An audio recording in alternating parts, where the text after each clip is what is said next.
Hey everybody, welcome. Let's see if things are working here. Yeah. Do I have my sound going and everything? Probably. Welcome to Chess Dojo's coverage of the Sharjah Masters. We are live for round 3 and just getting set here. I think games will either start in 1 minute or in 30 minutes. They've started 14 minutes ago. In real time, they started 14 minutes ago. But there's going to be a delay on the broadcast to prevent cheaters from cheating, hopefully, and to treat us to some good real chess here. So let me just quickly click around on these top 4 boards for today and see if there are moves on any of them.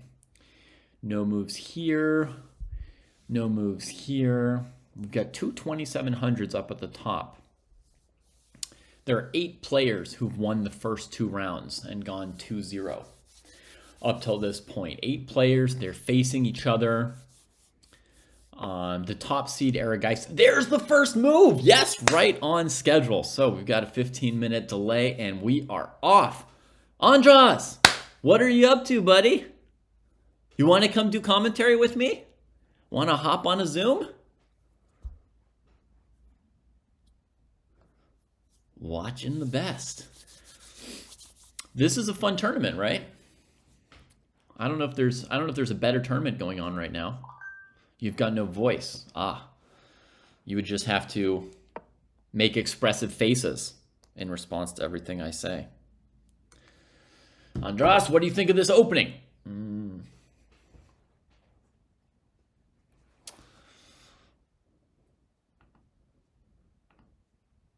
Yeah, well, hang out and chat. Hang out and chat if you want to watch. It should be good today. I'm kind of excited to see Nicolas Theodorou after his game yesterday against Arageis, where he took out the top seed in this brutal fashion here. Then we've got Amin Tabatabai, one of the top players from Iran. They lost Firouzja. They've still got Magsudlu. Tabatabai is next on their Super GM list. And he is in very good form here. Obviously, everybody who's 2-0 so far is looking good so far. So, like them, he's looking good. But he had a thrashing win over Pranav in round 1. Revenge for where you got to do like a queen sack. I could show it to you real quick, where you got to get revenge for losing to him in the previous tournament, the police tournament a week ago. And then yesterday he beat Ivanchuk with black in a cool endgame. Check out this game here. This is Tabatabai against Pranav in round 1. Rook g3, c4. Good night! With the queen sack, which has been seen around the Twitter sphere.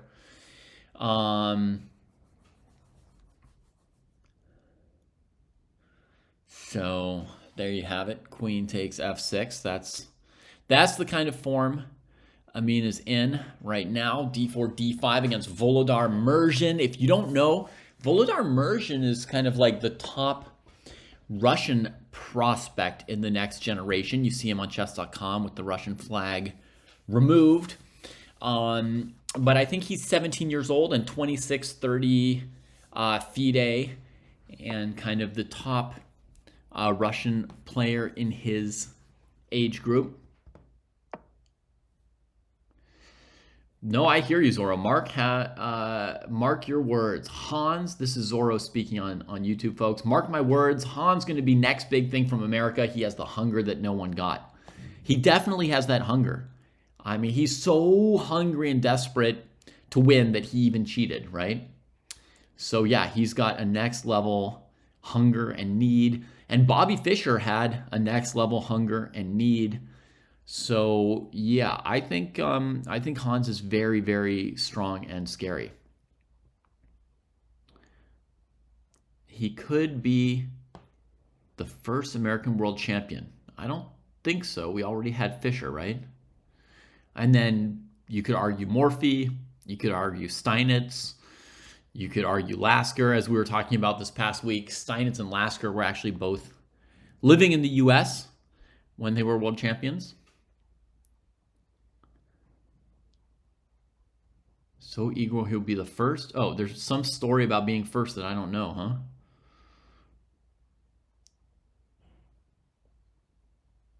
Interesting. Okay, well, the openings are going to develop. You know, it's going to take them a few minutes to pound out some interesting moves. So we've got story time.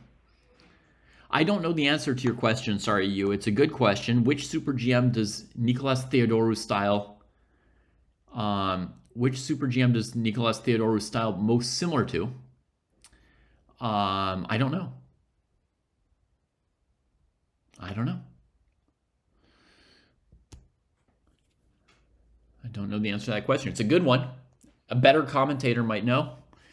But I didn't do any preparation for this commentary. I don't have notes on these players. This is just off the cuff, the little tidbits that I know about them. I only decided to do commentary on this tournament this morning. So no prep this time. Maybe next time he'll be more... maybe next time I'll be more prepared in some way. But also with an open, you've got dozens and dozens of players. It's hard to know the backstories and styles on everybody that well. If I had to guess at gunpoint, yikes, then I would know I was about to die.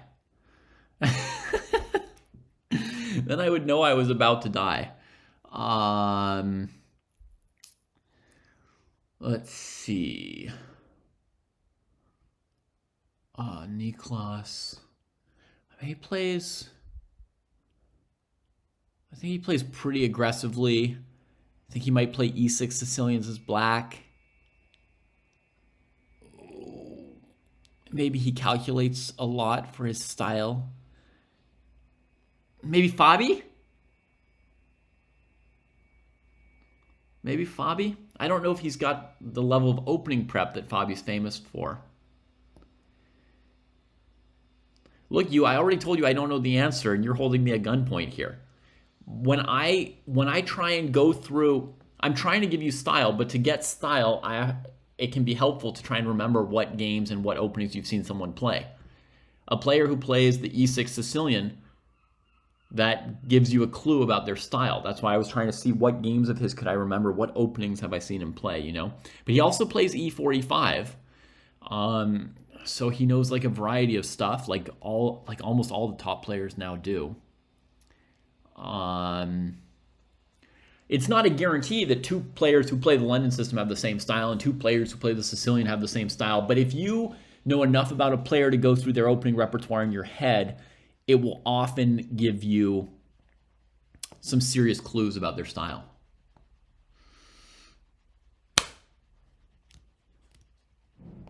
Zorro, if Hans gets disrespected by people saying he's a cheater, it's his own fault because he cheated and then lied about the extent to his cheating, right?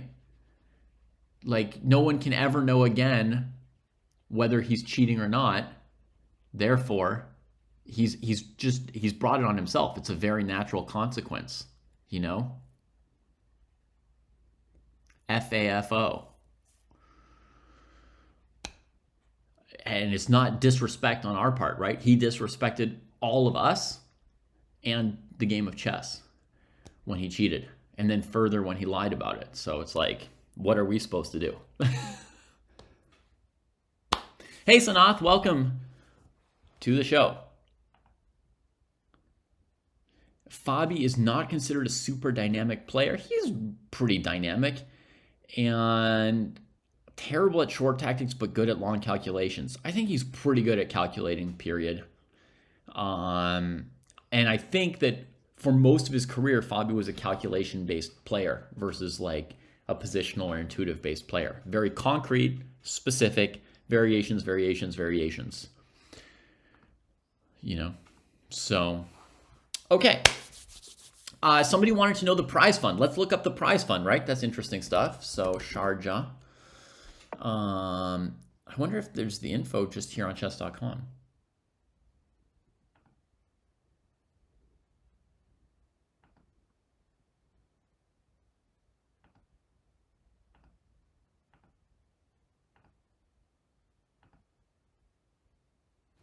Did I not just open up a new window?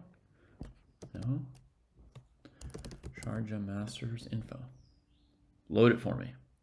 Ooh, some more people want to be friends. How nice. It just keeps going to this, huh? Okay. Sharjah Masters. On home. 52,000 prize fund and 12,000 for top place. Here, you guys can actually find all this info, and then I'm not even needed, right, to say anything. Okay. So, the 9-round open features 9 2,700 plus players. And I think one of the players playing is Rajabov, maybe?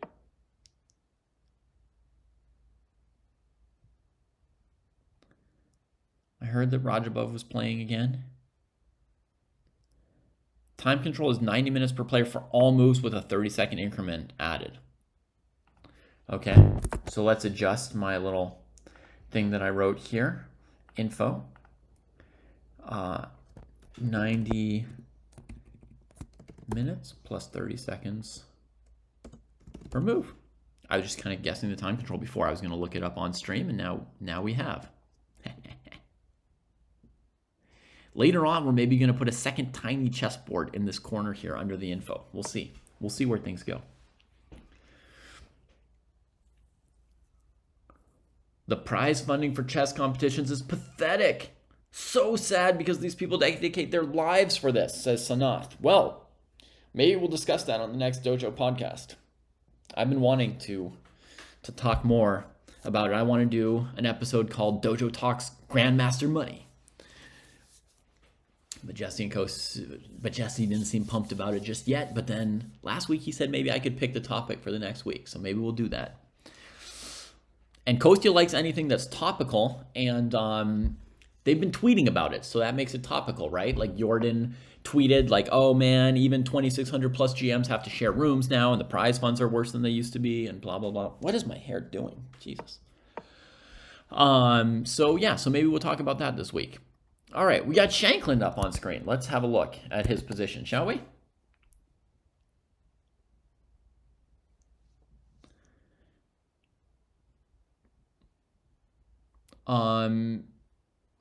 I think that's, I don't want to get too sidetracked into a long discussion of that.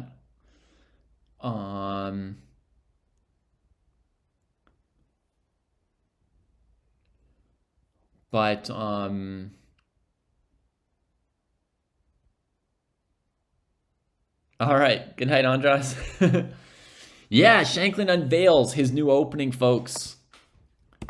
Dun, dun, dun, dun, dun. The King's Indian. What the hell?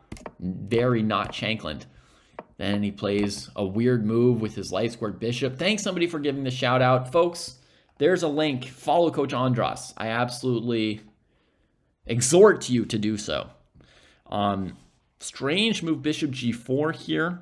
I think the classical main lines look like this. I'm pretty new at the King's Indian myself, right? But I think this would count as the classical main line. And Shanklin plays bishop g4. What's going on? White closes the center, which I think makes sense because if the bishop trades for the knight, it's hard to hold the d4 square. Shanklin starts to blockade the dark squares to keep white from gaining more space on the queen side. And gives up that famous light squared bishop. And moves the other pawn. What? Was he afraid of g4 or something? That's a surprising move too. Maybe he wants to play something like knight e8 f5 and fears bishop g4, but generally a pawn on h5 makes it harder to play f5 as well, in my very brief learning about this opening. Oh, yeah, maybe king h7, bishop h6 could be the big plan. But white could play queen d2 to stop it. Then you need like knight g8 or something, huh? Nothing, Zorro. Nothing, actually. Most of my energy is spent taking care of my kids. It seems like you're somewhat new to the channel, so let me introduce myself to you. Why not? I spend most of my energy raising my children and then teaching chess Oh yeah, other than playing chess. Yeah, I don't earn any money from playing chess anymore. I rarely play, but I teach chess, and it is well, and I don't teach private lessons anymore, which might be what you assume when you hear teach chess. I teach like what I'm doing right now is what I consider teaching chess. That's what I do now, and that's what I was gonna say. That's what I make my living off of. Except I don't earn enough to live off of it. I live off of my savings plus that. I live off of my savings plus a little bit of money from the chess teaching. Yeah, you're correct that like this h6 square, if black absolutely wants to get control of it, they should be able to. It's well within black's camp. They should be able to eventually play bishop h6 if that's their big plan. Yeah. I'm from California, currently living in France for a year.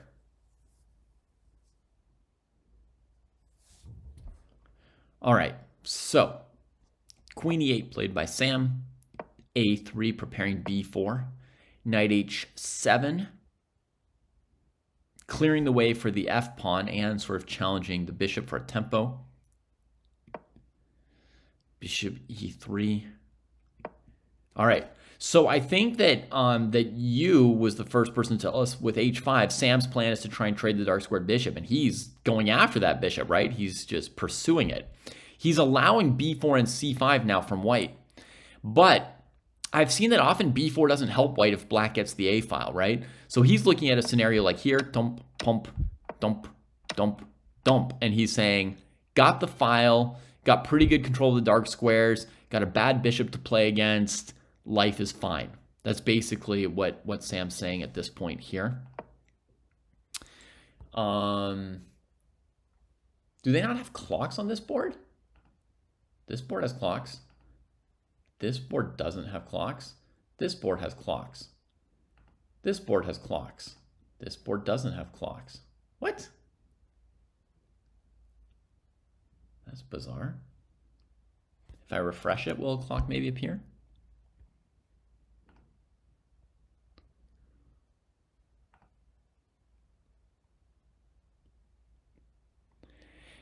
Yeah, I understand that, but this is a game between two of the players who are on 2-0 and they don't have a clock.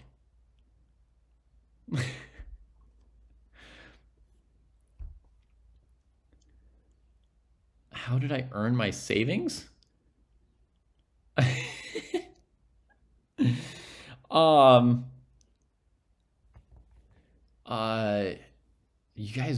You guys are going to be asking for my social security and bank account numbers next, and like my kids' names and birth dates and all kinds of crazy stuff.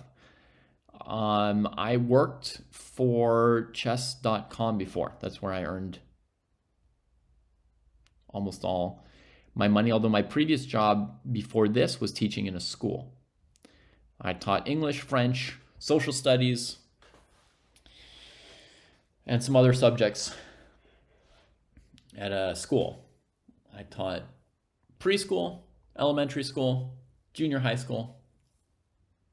Long ago I taught high school also, but not recently.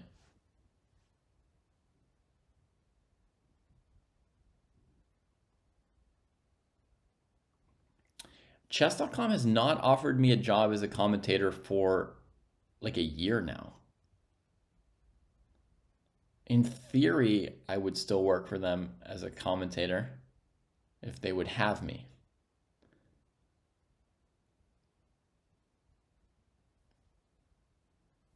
But it has been a really long time. I think a full year without a job, and the year before that, only a couple jobs. But when I say I used to work for chess.com, I mean, 10 to 15 years ago. I was director of content, public relations, cheat detection, and other things.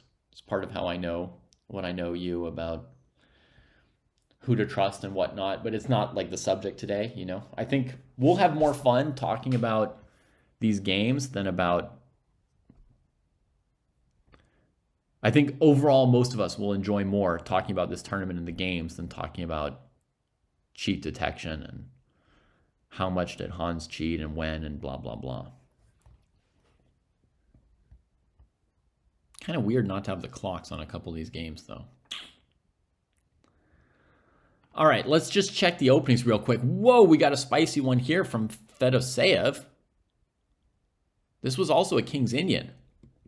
But look at the lack of respect that he gave to the King's Indian. Holy moly. I'll probably have a featured game at some point, Ranga, but I haven't yet picked the feature game. It's going to depend on, you know, I'm looking to see some stuff like this, right? I see something like this, and it helps me pick the feature game. So we're bouncing around till we make up our mind. Okay, so Salem does not spend a tempo on bishop g7, seeing that h5 and maybe h6 could be incoming. He develops a knight and strikes at the center. Now, normally here as white, if you're playing wild moves on the wings, you would want the center closed, and you would play d5 here. If you go d5, black's probably playing e6 by the same logic, the opposite of your logic, right? The black wants to open the center. And, you know, show you to have lost time on the side there. So he has to assess, you know, how he's going to deal with a potential transition towards a Benoni, I think.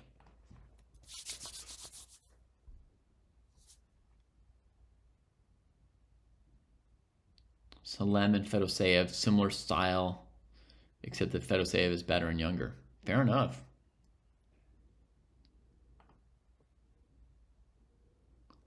Yeah, I don't know exactly you. He was right on that border, like fighting for 2,700 for so long in the 2690s, 2680s, and his rating is way down from a year ago. And I don't truly know what happened to him, but I can usually figure it out. If we go to FIDE, nope, not chess.com. FIDE, we can look up his graph probably. Oh, after marriage, my chess career has been much more successful. That's a whole video. No, not a whole video. Too long.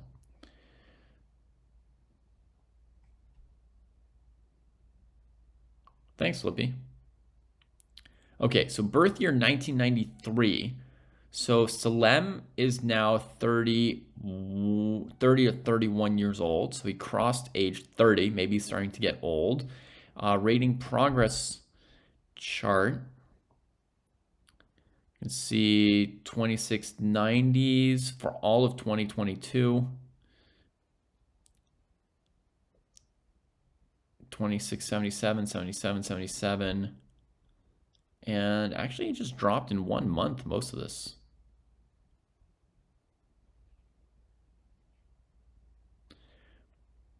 You can look here at his history. I'm sure the screen capture is horrible, folks. Just bear with me a second. And hopefully we'll be okay. So, yeah, he just dropped suddenly late 2023, and his rating hasn't gone back up since then. September, individual calculations. Let's do September 2023. What did he play? The FIDE World Cup.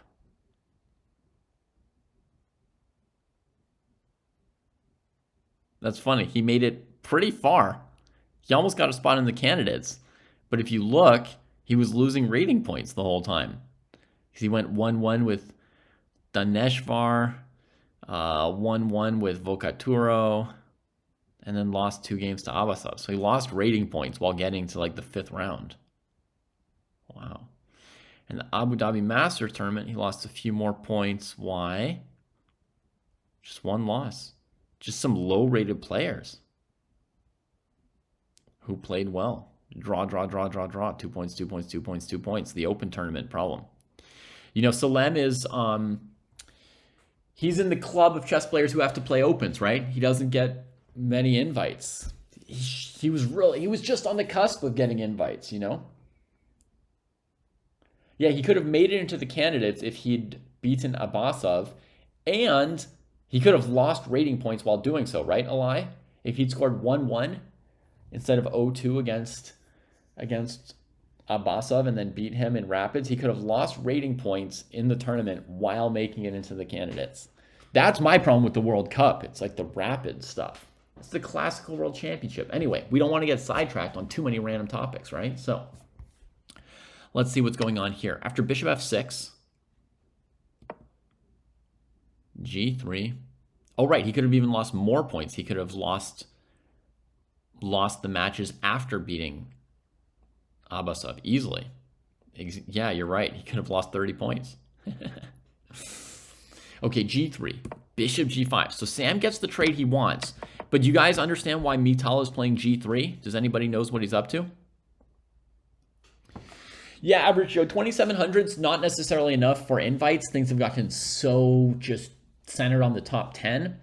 But if you're over 2,700 and you're the highest rated player from your country or your region or your continent, you've got more chances of getting invites because you add like a different demographic and flavor and interest to the tournament.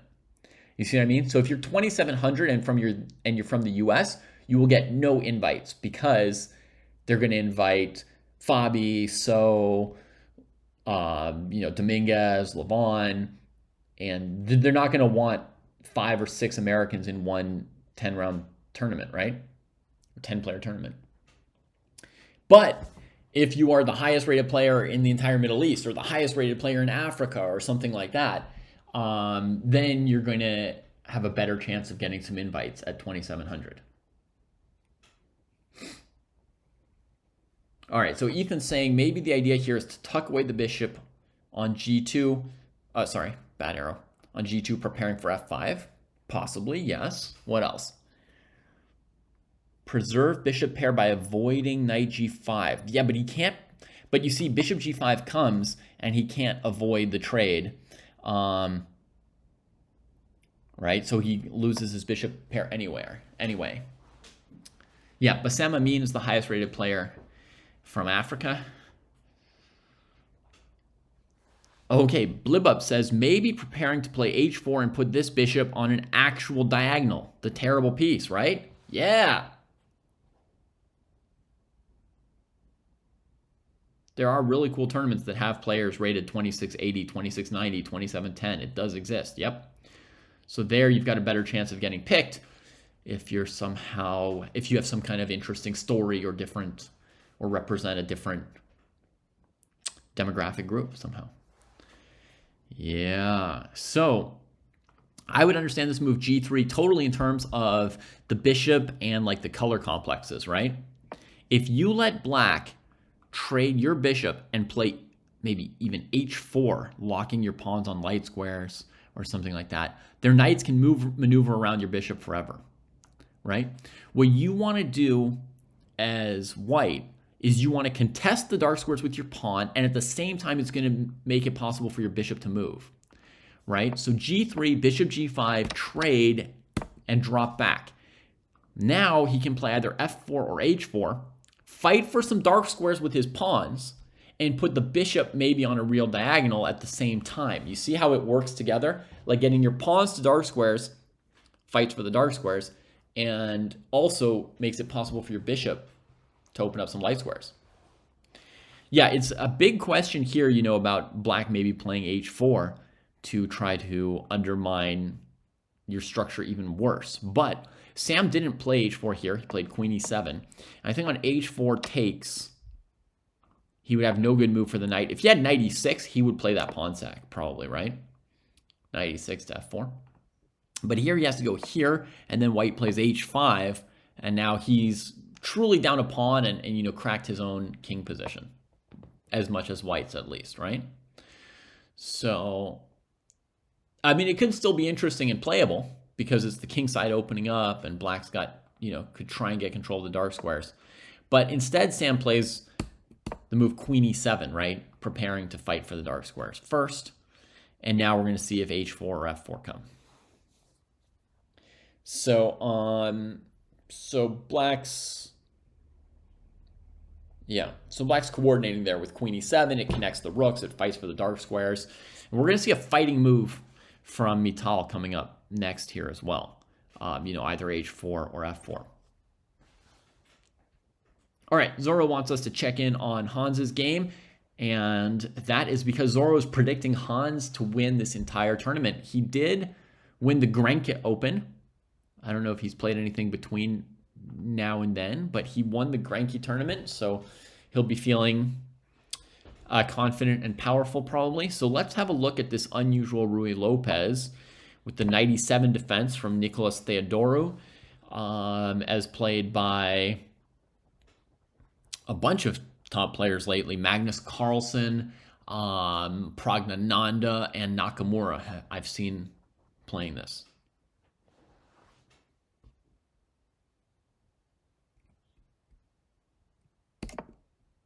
Castles. Knight g6. All right, so Black spends extra time on that knight to put it on g6 instead of f6. 2 moves instead of 1, and White advances in the center and playing, no slow moves like c3, like very time valuing moves. Just get everybody out and see if you can find some dynamic chances in the resulting position. Takes, bishop c5, develops. Now there start to be threats of knight c6 followed by bishop takes c5. The advantage of this line for Black, I'm not an expert. Let me try and figure it, Paul.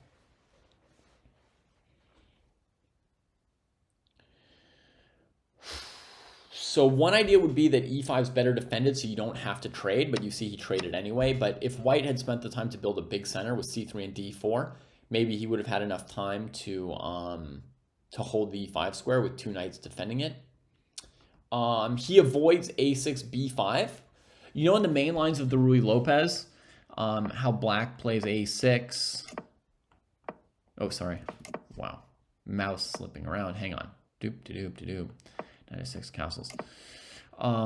Bishop e7, rook e1, b5. You know how Black plays these moves and they're considered weakening? They're also space grabbing, but they're also considered weakening, right? These moves are kind of forced by the pressure against e5, taking and grabbing, right?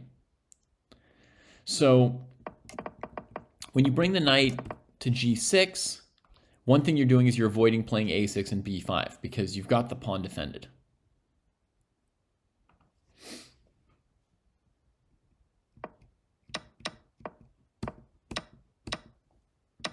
Another advantage is you're not blocking your own f-pawn. So if things go really well for you, you could maybe, develop your bishop, castle, and even play f5 yourself. Try and get the initiative on the king side. That's not really going to happen if White plays well, I don't think. But, maybe it's out there as an idea. Okay.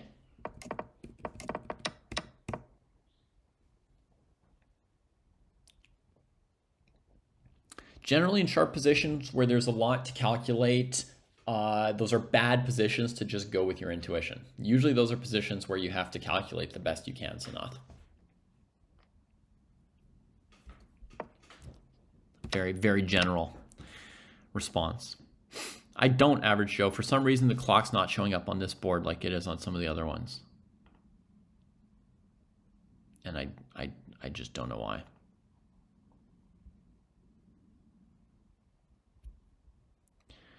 It might be because their names have different lengths than the names of the other players. But if I start fiddling with my board, it's going to just mess so much stuff up, and you're just going to watch me fiddling with the board for a long, long time. Okay, Nicolas plays queen g5. There might be like another place where I could see their clock times if I wanted to. If I go round 3 and I go here,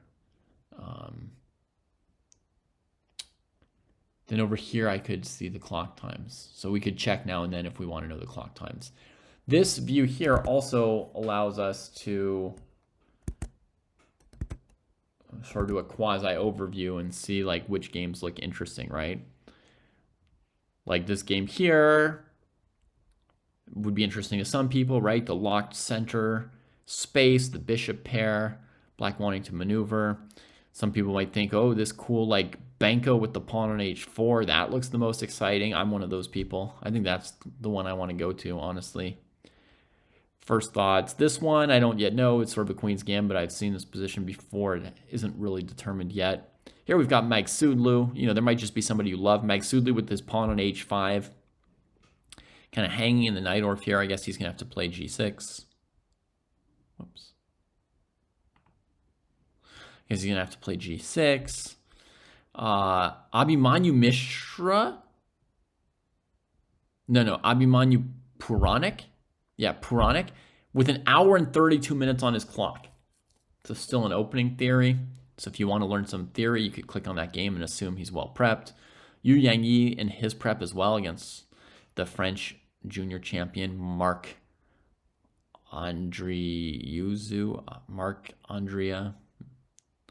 Maurizi. Sarana, another 2700 playing here. Sindarov, the Uzbeks here. Oh, look, it's just not showing times for Shankland even here. So their game, we just don't know on their game.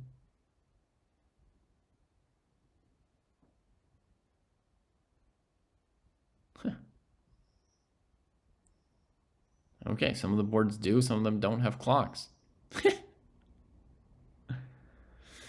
Mishra is playing this tournament, actually.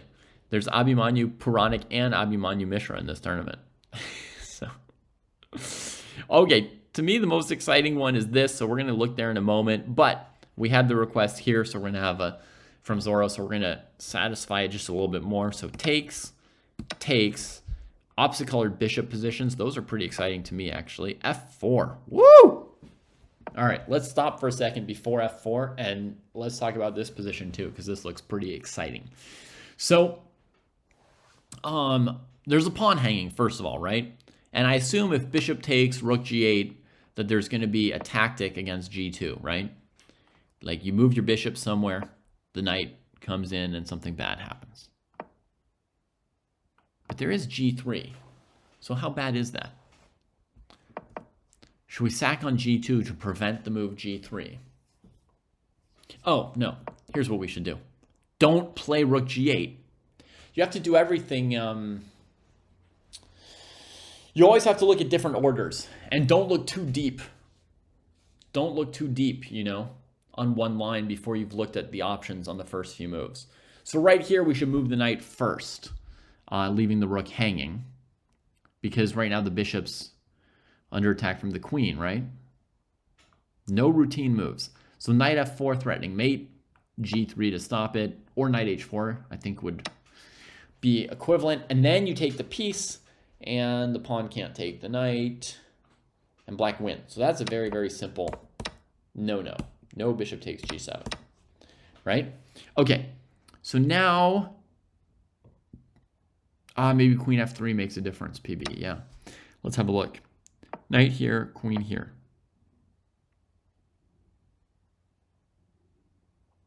Now if you take, there's this. You do have rook g8 though. And then if they move the bishop, knight takes g2, which looks somewhere between ferocious and killing, right?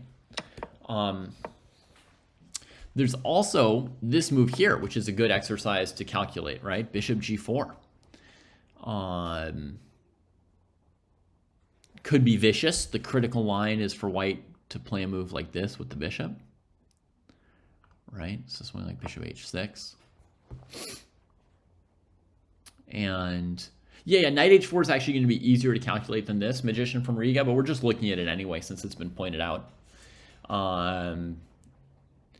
So here, I think this move bishop h6 would save white against bishop g4.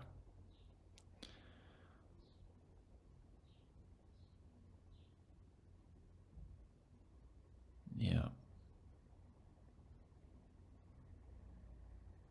Although even this is pretty intense, right? Because black has the move knight h3 here, which is a heck of a drug, right? Right? Point is, pawn takes here. I mean, white's still under a mating attack from only two pieces, right? Now, white's going to be able to avoid mate, but black's going to, have a good position. But, okay, it's better to win a piece than to have a good position, so we're going to come back here and say, yeah, knight h4 is better. Threatens mate. Here, there's no queen f3, so we're down to, like, g3 queen here with an extra piece. All right. Now let's have a look at the move that he's just played, f4. I mean, some would say the knight wanted to come to f4, right? Okay, so what's the idea? Knight f4, threatening mate. My first guess would be he plans to move queen f3. That stops mate, number one. Number two, it attacks the knight. Number three, if the knight moves, it introduces the idea of queen takes f7 check. Okay, first blush, very convincing move, but now, I mean, we need to double check. We're going to do it from here to do harder work. Apologies to those who hate that. A little stretch. All right. So knight f4, queen f3. Let's look at it from black's perspective. We're calculation checking the opponent, right? So the opponent has the idea knight f4, queen f3. And before we just say, oh no, knight f4, queen f3, I lose. We're going to calculation check the opponent instead of just believing them, okay? So we're going to look for any resources we might have there. Our queen's attacked by a pawn. So yes, we're basically checking knight takes f4. We could also scan for other candidate moves for black right here. Can be useful to know what our candidates are. Queen g4 doesn't look great. White could probably trade queens and grab the g7 pawn. That's certainly a risk. We've got queen h6 defending the g pawn, but she looks terrible there. Queen b5, knight c3, queen b2 has the feeling that we're going to lose a miniature. Man, we do not have a lot of moves here that look good for black. Okay? So, we're going to check a move suggested by Barajas, Ramirez, Eduardo Alejandro, and Merles. That was only 2 people. Which is to go knight f4, queen f3, bishop h3. Now we're calculation checking white on the big variation, right? Knight f4, queen f3, bishop h3. If queen takes f4, we have queen takes g2 checkmate. My apologies if this is too difficult or off-putting to some people watching. We, in our commentary, strive to hit different levels at different times. In other words, I can't always commentate at a 600 level or a 1600 level or a 2400 level. I'm going to bounce around a little bit instead of just always doing one level. We're going to try to be inclusive in general of the full spectrum as much as we can, but every now and then we throw a little something at the higher rateds or the lower rateds, right?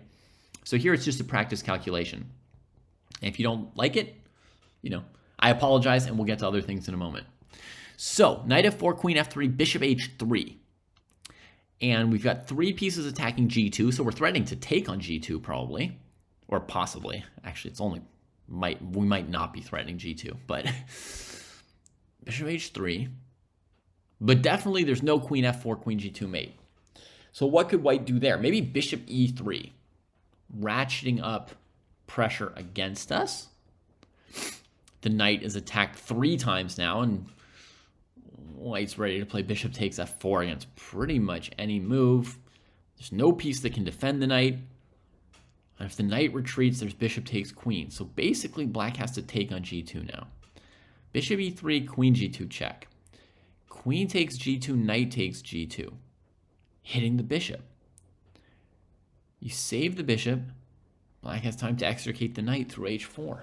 Dang. Bishop e3, queen g2 check. You have to take with the queen. Knight g2. Wow. So black, that works out for black. All right. Knight f4, queen f3, bishop h3. What else could white do? Rook f2? Yeah, rook f2. Defends g2 and threatens queen f4. Rook f2. So against knight e6, there's still queen f7. Rook f2.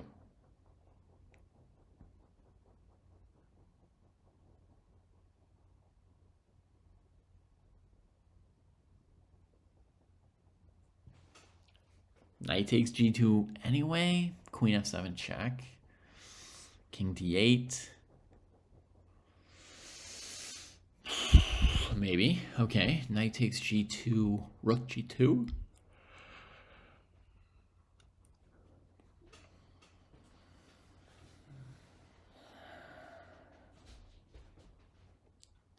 Queen c1 check. Queen f1. Queen f1 check. King f1. f6. Rook and 2 pawns against bishop and knight. It looks defensible for black. Knight g2. Queen h3. Knight f4 check. Queen g3. Knight h3 check. King f1. Queen takes queen. Pawn takes queen. Knight f2. King f2. f6. White's maybe minutely better, but again, it's 2 pawns and a rook against 2 minors. It looks within the realm of a position that's not losing. Knight f4, queen f3, bishop h3, rook f2, knight g2.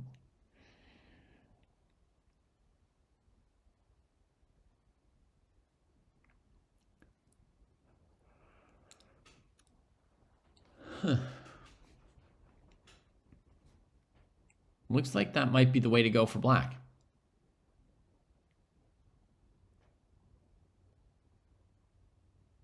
Yeah, as Swap for Pruess says, Hans is an intuitive player. I mean, I want to make a joke, but his partisans are going to object, so we'll hold off on jokes when we're looking at this board.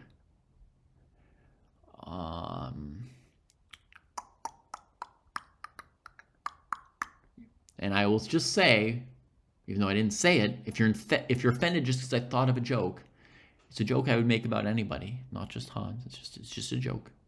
Anyway, knight f4, queen f3, bishop h3. What other candidate moves for white? Knight c3.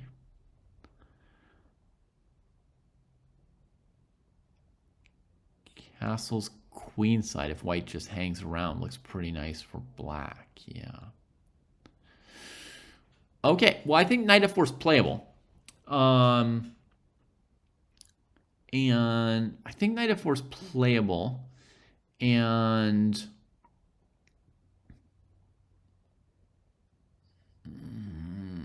that's good, Joe. I'm glad that you can joke and take a joke. I think that's a very important thing to have. Yeah. Sucks if we have to give up all our humor. But I think this knight f4 move is playable, and I don't think black has a lot of alternatives to it. I don't think black has a lot of alternatives to knight f4, honestly. Let me see if Theodoro has moved. He has not. We could double check over here if we want to see the times. Oh no, look, they don't have a clock either over here. Just a feature of their board. None planned right now, Oscar Chess. But yes, those are very fun. We'll have to do one at some point. The problem is, my schedule here in France, Oscar, I have even less time away from the kids because there's even less school and more stuff going on. So I basically can't even run one right now. I never have that many hours in a row free.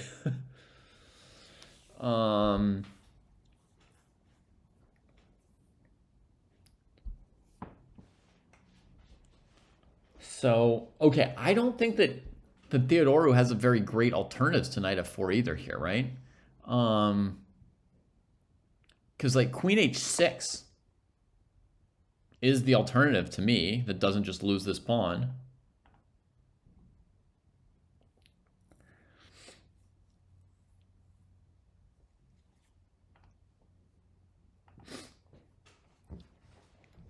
You know, these pieces look pretty lame and sidelined.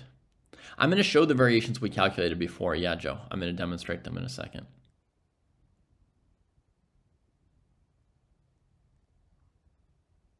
But briefly, I mean, this doesn't look like a great alternative, does it?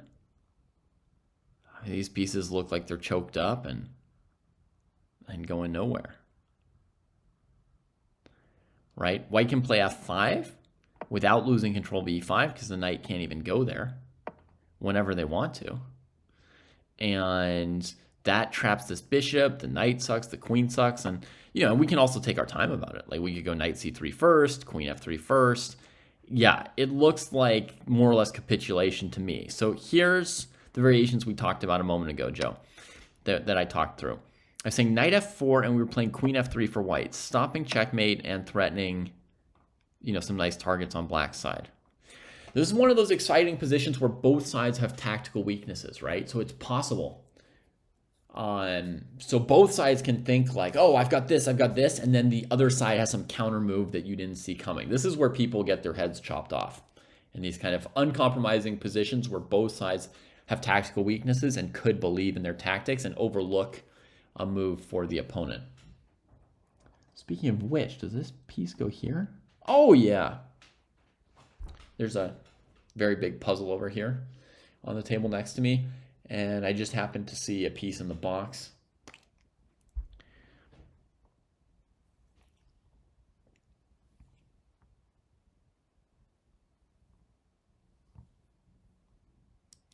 All right, so in this position, we would resign for black, except that some of us were looking for resources and came up with this further aggressive move. And you can see black's just got more and more pieces hanging, right? But the idea is queen f4, checkmate. And here I considered 2 moves for white, I think, folks, or 3, right? I considered 2 moves that try to win the game. Bishop here and rook here. Rook here defends g2, so it threatens queen f4. That's how it tries to win the game, right? And bishop e3 just tries to take the knight, you know, and if the knight moves, take the queen. So that's how it tries to win the game. Here, we had the idea of queen g2, check. Now there's only one legal move for white, and knight g2. And we attack the bishop. And I think that's enough for black's 2 pieces to then extricate and get out of here. But actually, I didn't look in detail. I didn't look at bishop g5. I sort of looked at bishop d4 and imagined that after knight h4, black's fine, which I think is true.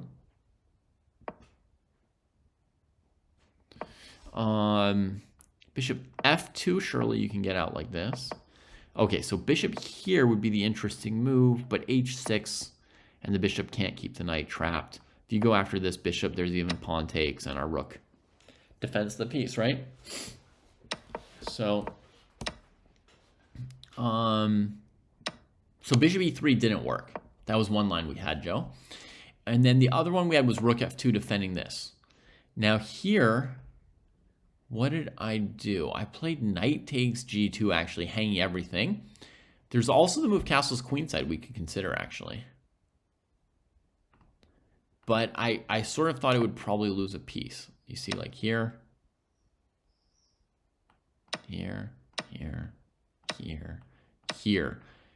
Check here. And yeah, as soon as this knight comes off the back rank, we can resign.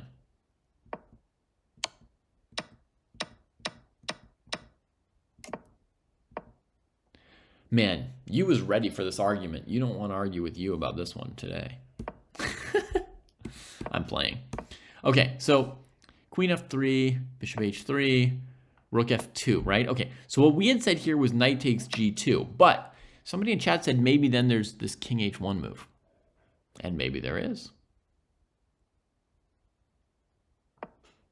Let's have a look.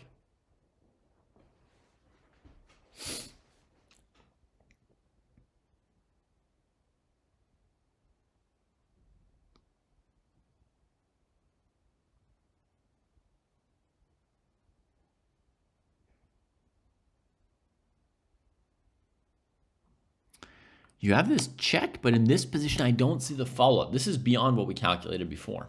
King h1 is what we didn't calculate. Actually, before we do king h1, let's look at what we did calculate, okay? We calculated 2 things here. One was check here, and we stopped and said it's a mess. Okay? Could be right or wrong, but that's where we stopped, you know?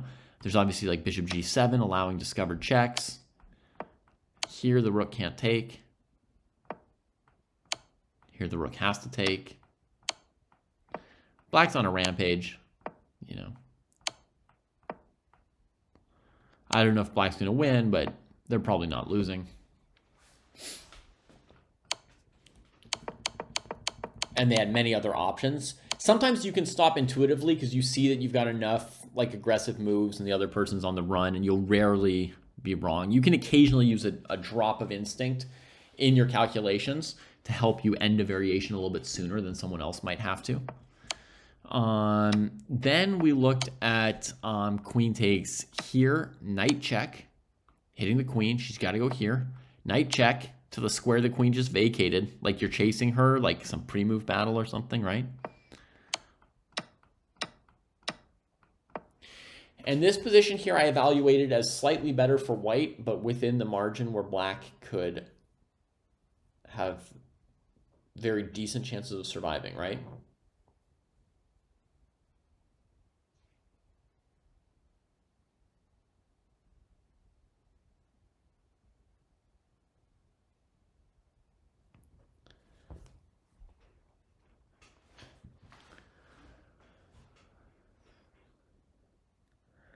So that was one line, and then we had rook g2, where the evaluation is very similar, right? It's, oh, I threw in this to win a tempo instead of taking on g2. I was being fancy-pantsy.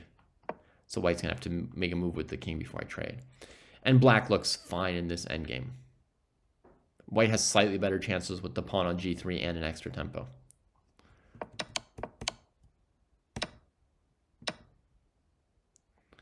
So now we have what? Rook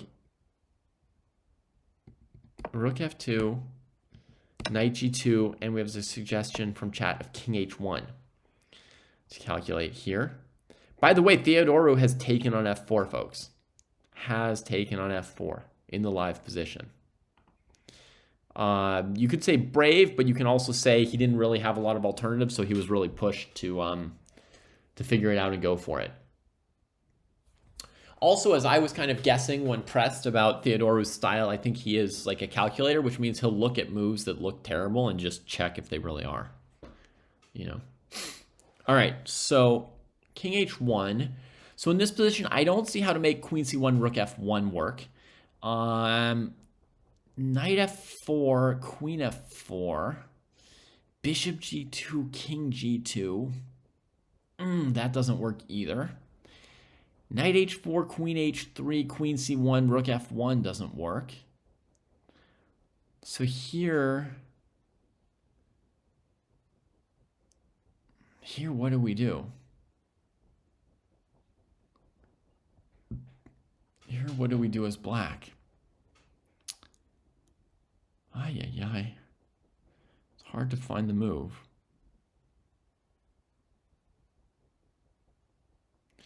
If we go castles queenside, then queen h3 is check. We could go rook d8, which is less pleasant. Rook d8, queen h3, rook d4, queen g2, rook d1, rook f1, queen c1, king g1,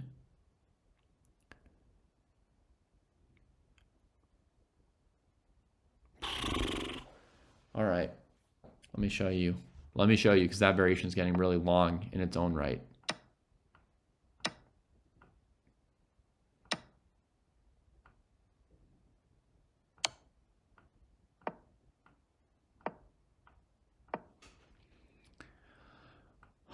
There might be a repetition here like this. Look at this. This is a crazy tactic, by the way. Oh, eventually white has queen f3, avoiding the repetition, maybe?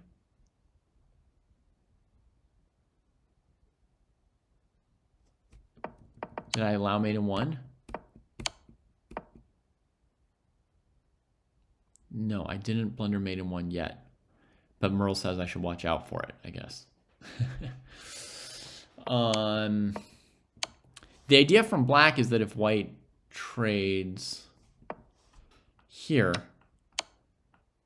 that there's a draw like this. That's part of it, right? And Rook d8. Somebody suggested this to me in chat. Spent 10 minutes on this variation. You got me, somebody in chat. You got me. All right, that's why I wanted to castle queenside in general. I was trying to get away from this, but it loses to this. So what move does black have here after just king h1?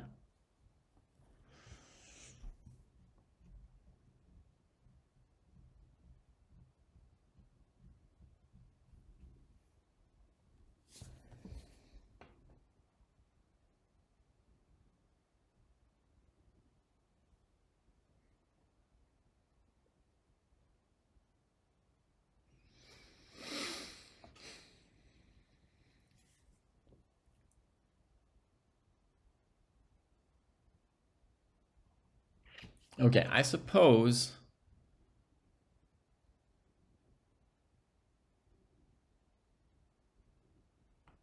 there might be an option like check here and then here, defending this.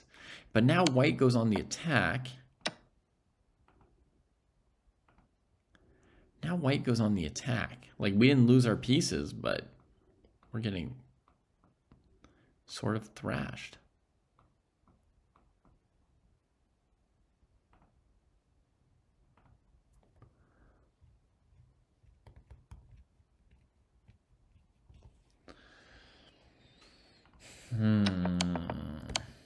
King h1. That's tough to deal with. Hans is thinking after knight f4, by the way. So there's stuff to think about here.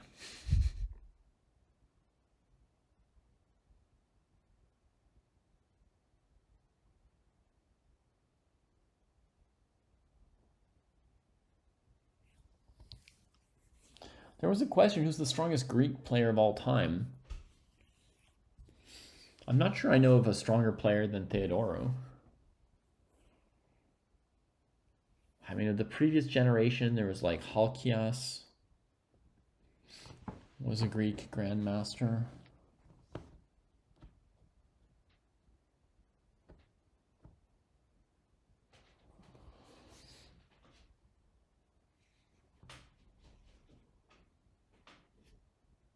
Master Vasilis, yeah.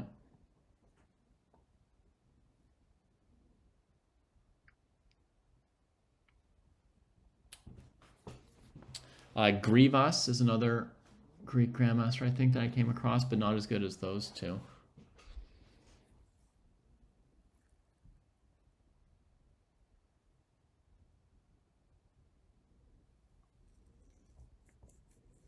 Bologan is Moldovan, right? I think. Oh, and of course, Kotronias. Vasilios Kotronias. I don't know which of them is the best.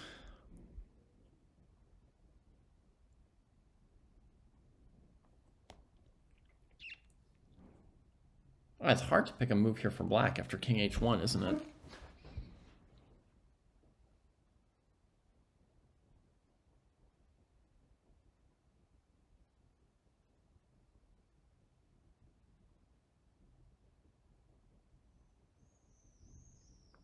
No, there's really no move making me happy here for black. Wow. The power of king h1.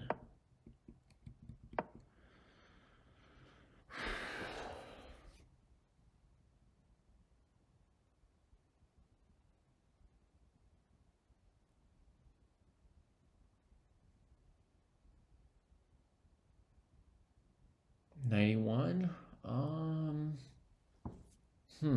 Yeah, I looked at the move and I couldn't see how to make it work. Let's see here, here. You're giving the queen check first?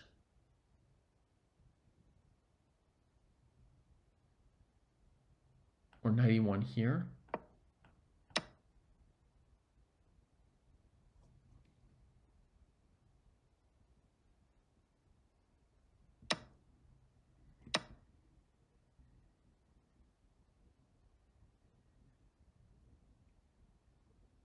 Yeah, I don't see what I follow up with here anymore.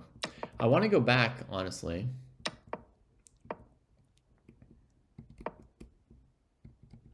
and ask myself if I've got options other than taking on g2 by knight, okay? Let's see. Yeah, you could also calculate queen f7, Jake. It might be even stronger. But queen h3 is easier to see that it's winning. Like, we know we're not making a mistake. Ish. Or I mean, we know we're winning the game. We might be playing the second best move, but we're definitely winning the game. Okay, options for black here. Is white threatening queen f4? That feels like a yes.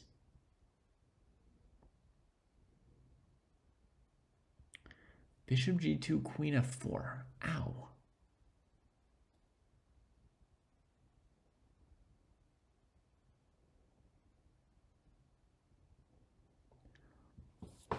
What is black doing against rook f2? This is only like 1 or 2 moves away from their live position.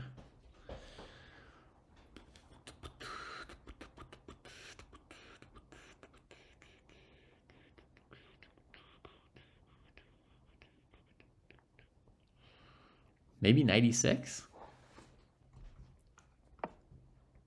So if white takes this bishop, you get this one. Check, you come here. The knight covers bishop g7.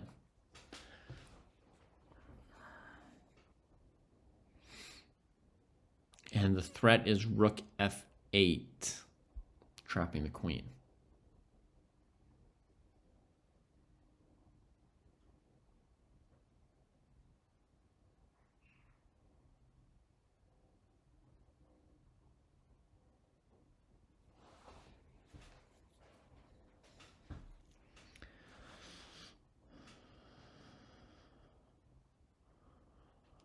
Bishop f6 check, pawn takes f6. Do you have some kind of weird checkmate with rook d2?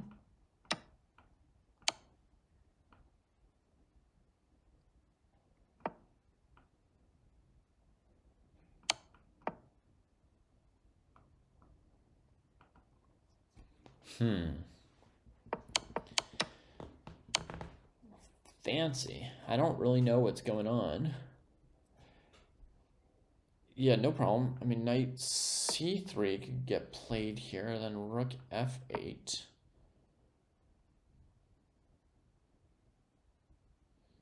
I want to go rook d1, but I don't think it quite works, even with the double check.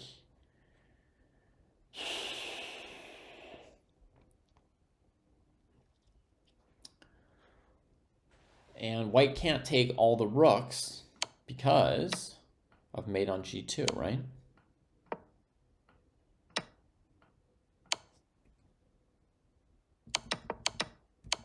Queen e6, good question. Can we play queen e6? Oh, very sneaky, Jake. If black takes the queen, then check here, and the bishop's been deflected from that checkmate. And if black takes the rook, then probably you're taking the bishop to stop the checkmate, right? I mean, we could calculate queen g8, but I think queen h3 is going to be clear enough.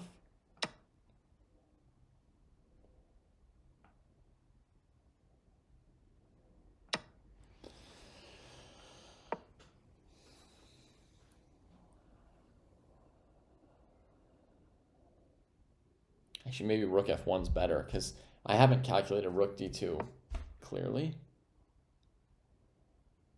Or maybe bishop e3 to stop rook d2 and then rook d1. But also something like this seems to favor white. My guess is blib up, it's winning for white. Yeah, with the king and rook confused like this. If the king and rook were on opposite squares, then you might say it's just unclear. But like this, I think it's lost. Just a question of whether it's better to go rook f1 or bishop e3 and rook d1. Or, oh man, or I was going to say queen d3, but there's this. All right, but I can make queen d3 work. Now you don't need to look any further. You're welcome. I'll be here all of rounds 3, 4, 7, and 8. And when I say that, not even all of the rounds, because at some point there will still be games going and I'll go get my kids.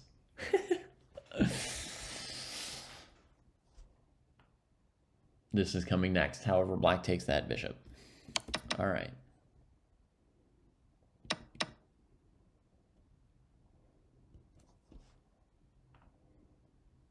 I'm going to grab that position as a very simple little puzzle. Sorry, excuse me. Part of the dojo here. Got work to do always.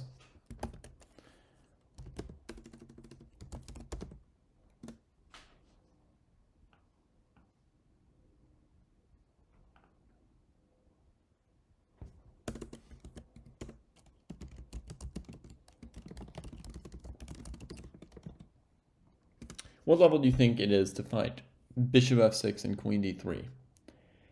1600? 15 to 1600? Somewhere in that range, right?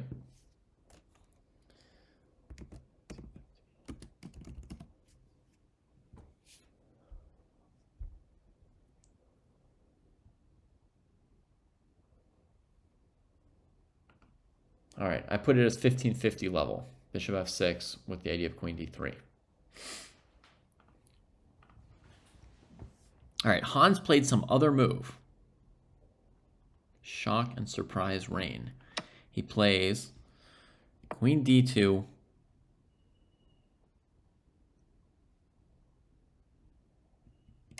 And black castles, leaving the piece hanging.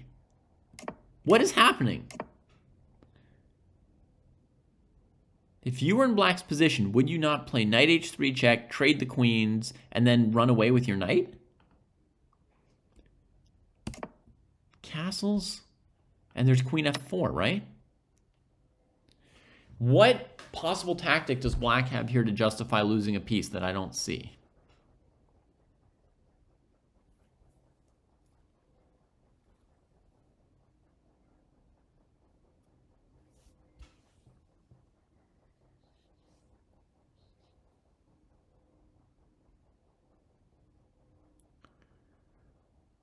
Right? Black's got no active pieces, basically. No tactical elements going for them, so nothing. So these players are playing without a clock, and now they're playing without the correct position on the board. Let's go check out one of our other exciting games, shall we? Quickly glance over at Sam, because, you know, it's just me. All right, cool. So far, so good. This game here, very interesting as well. Was it an IMSO? Because it feels like an IMSO. Yep. Oh, quick e4 and then a3. Man, that's very greedy. Very, very greedy opening from white. He's got a position for it, so black's maybe thinking about trying to win one of these pawns with the weird hanging knights on the h-file. This was a very greedy opening by white. Which black player is getting cooked, in your opinion, Merles? On which board?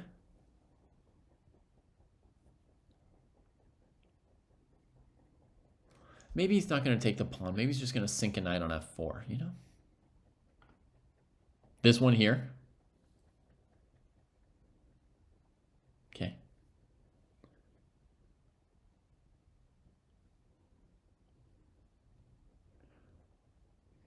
At the moment, Paul, when he played a3, bishop takes, his queen was needed for defending this pawn.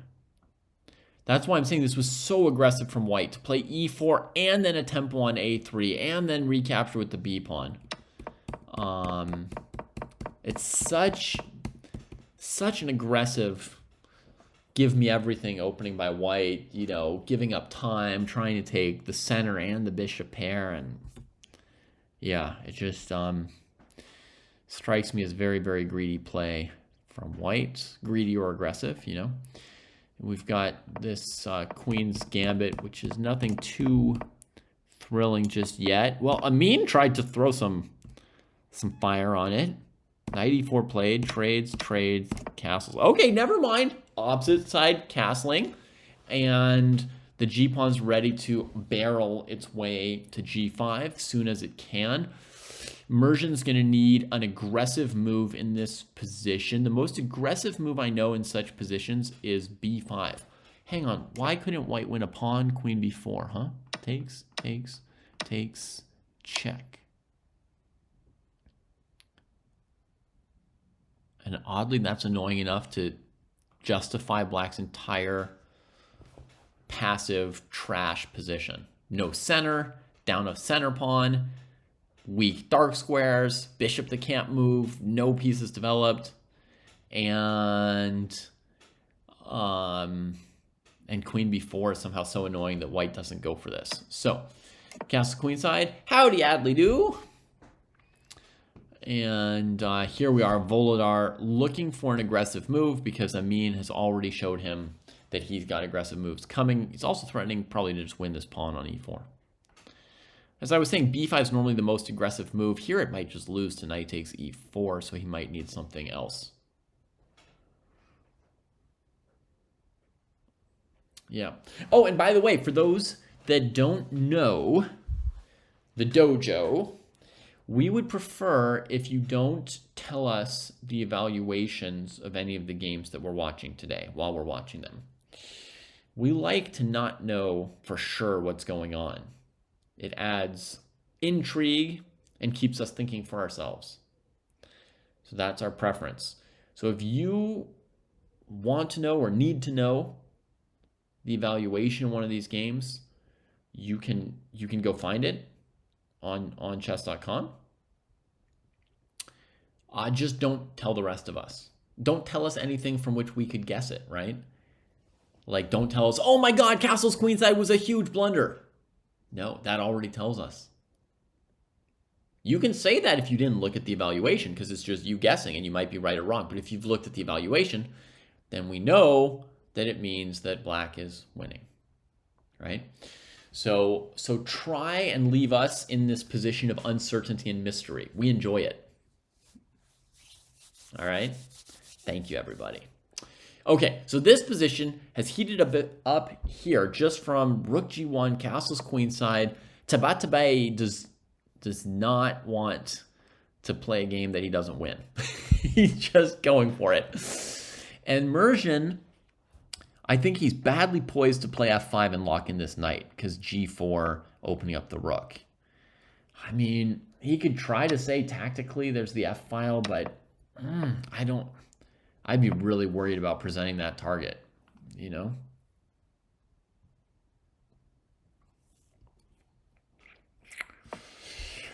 So other moves are knight f6. He could trade on c3 and then go into action. That's probably the most likely. It's a very simple boom, boom. And then boom. Yeah, I think this is what I would probably, well, I would think 20 minutes on the move maybe. So I can't say for sure this is what I would go for. This is my first kind of instinct for black.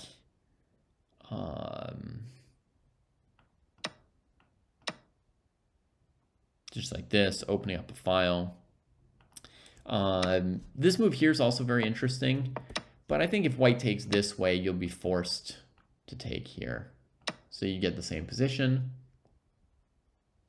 And now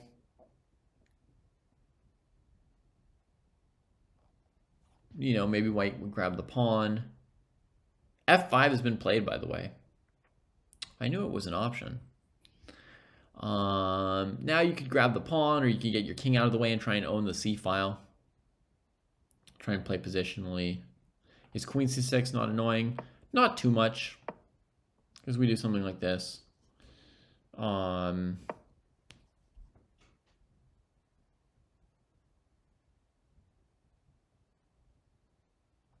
wondering for a second if we can't do this, but the queen can avoid the c file. I mean, a6 might actually work, honestly. Knight e5. It's not going to work. So I think he has queen c6. You probably just go rook b8, and the game goes on. Nobody's won or lost yet. So that's a thought, but Merjan played f5. So now, okay, knight b6 looks playable as well. I don't have a strong preference between them, so I won't argue about it. Either move looks fine to me.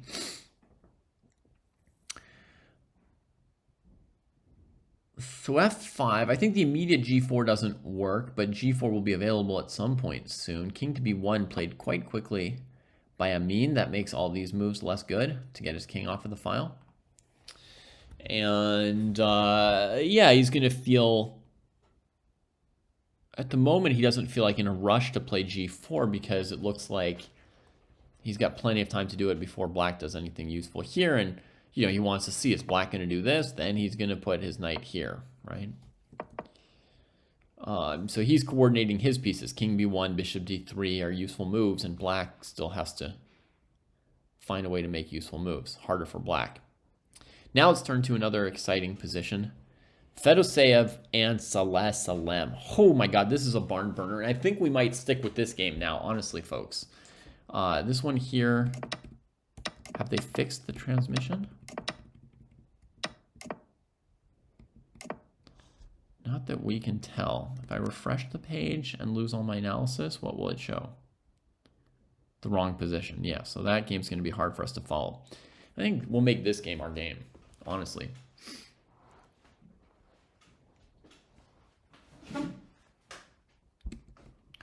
B5. So he goes for D5, and Salem goes for a Banco, not a Benoni. Fair enough. E4, but you just can't dissuade him. He's going to do it no matter what. Takes, bishop G7. Takes, castles. So now it's like you want to play H5 as white, right? I mean, what are we going to start playing with our A pawn? No, we got to do something with this. Boom. If you just leave it there and you play a tempo down Banco, it's stupid, right? You got to use the pawn. So he uses it.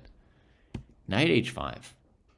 Yeah, he can't quite sack in exchange here, can he? So he just gets the open file and gives back his pawn. Very weird. Grabs a ton of space. Holy cannolis. Look at this choice by Salem. He knows the knight's going to be dead to bishop e2. He just gives up his king position. Now, white doesn't want to take with the rook. What piece does white want to take with, folks?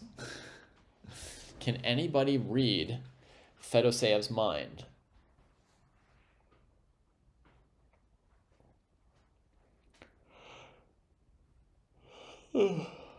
Looks bad for both sides, says Merles. Yeah, kind of. It is one of those positions where both sides stand badly.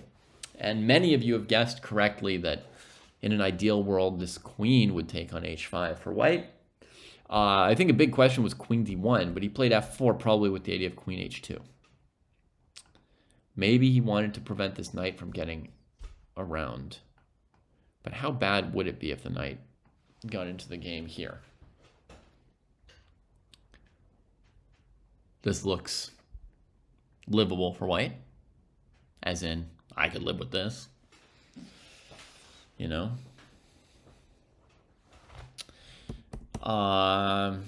Do we want to try and figure out why he didn't play queen d1? We're only 1 or 2 moves behind the live position. You know, he played f4, e6, and he developed a piece. So he didn't really rush to h5 after all. Position is just madness. I could see black also breaking with the f-pawn just to get room for his pieces to defend the king. You know, you're exposing your king, but at least you can bring defenders. Position looks destined for madness. So that's the live position. And maybe I put you here and ask you all, what do you think was the reason not to play queen d1? And while you think about that, let me see if I can't upgrade this broadcast a tiny bit.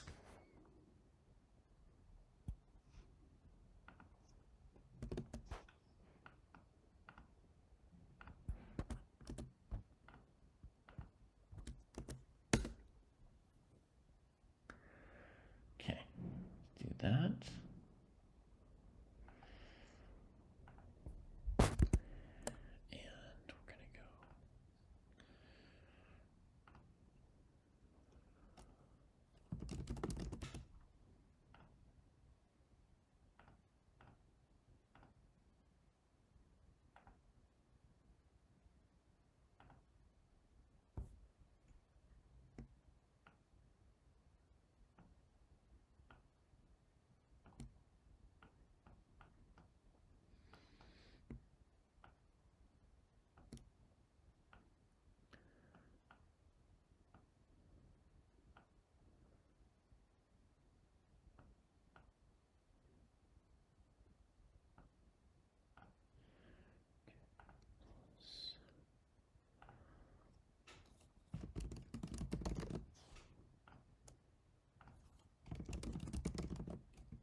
Okay, did anyone figure out the queen d1 thing? Queen on c2 was defending c3. What was the queen doing there? Queen a5 to go after c3 maybe. Interesting. Okay, let me test out your idea. Do I have the two different positions, by the way, correctly here? I've got the live position and the analysis, right? Yeah. All right. So here, queen d1 could have come queen a5, queen h5, bishop check. We could look at the really sneaky move here, but there's queen check, b3, queen here. Oh, no! And then the white king just waits to be decapitated here. To bishop d3, c2 or something. If takes here, there's this move.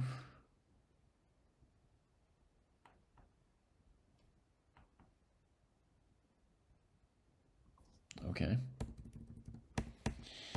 And if you defend c3 with the knight, you stop queen h5. What if you defend with the bishop? Then white's still coming here, right?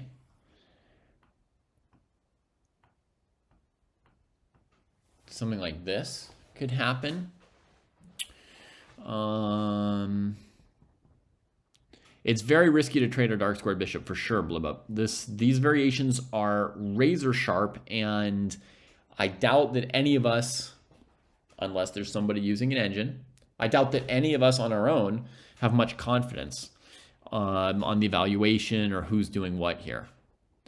Yeah.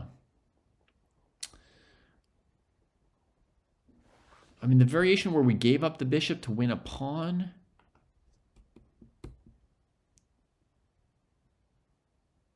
Even that, it wasn't clear if that's good for black, right? Because black played a Benko gambit, so they were down a pawn. So after gaining a pawn, the material's equal.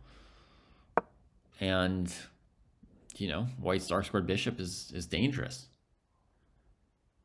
Yeah, as Merle says, this position could be -6 or +6 or 0, and we don't really know.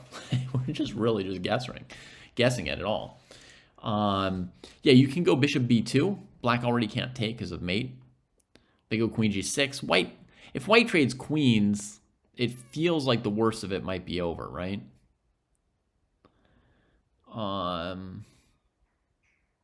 So I mean, white could play a move like queen h3 headed to c3, f4 to get the knight off of e5, right, to play this. But knight d3 stops the queen in her tracks. She could come here first.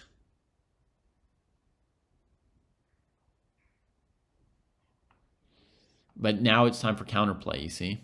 Rook b8, f4, and black's in time. All right.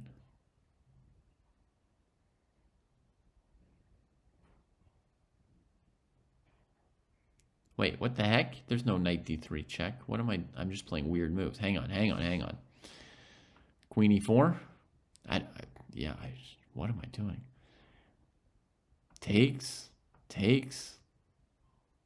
Here. And we can always just play rook b2, yeah. Okay, I don't know exactly what I was doing. Queen e4 would be an issue, period, right? So very, very hard to assess if you would even want to take that pawn or not. I guess you would. Maybe that's why we didn't see queen d1. Although again, after queen a5, there was even the move bishop d2, right? And this is also very unclear. But at least we stopped the checkmate and are playing fairly rapidly towards our counterplay. And black has so many active pieces that if white does something like rook b1, you can start looking at typical Benko combinations like this, you know?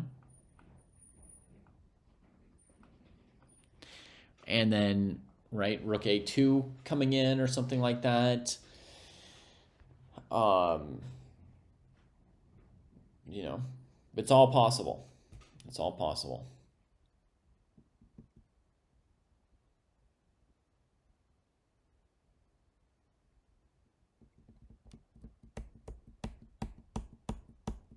Yeah, great Benko for black, if not for Yeah, white trying to checkmate on the h file. I guess I generally feel like those positions, once the knight's on f8, it doesn't feel like very easy for white to generate new threats.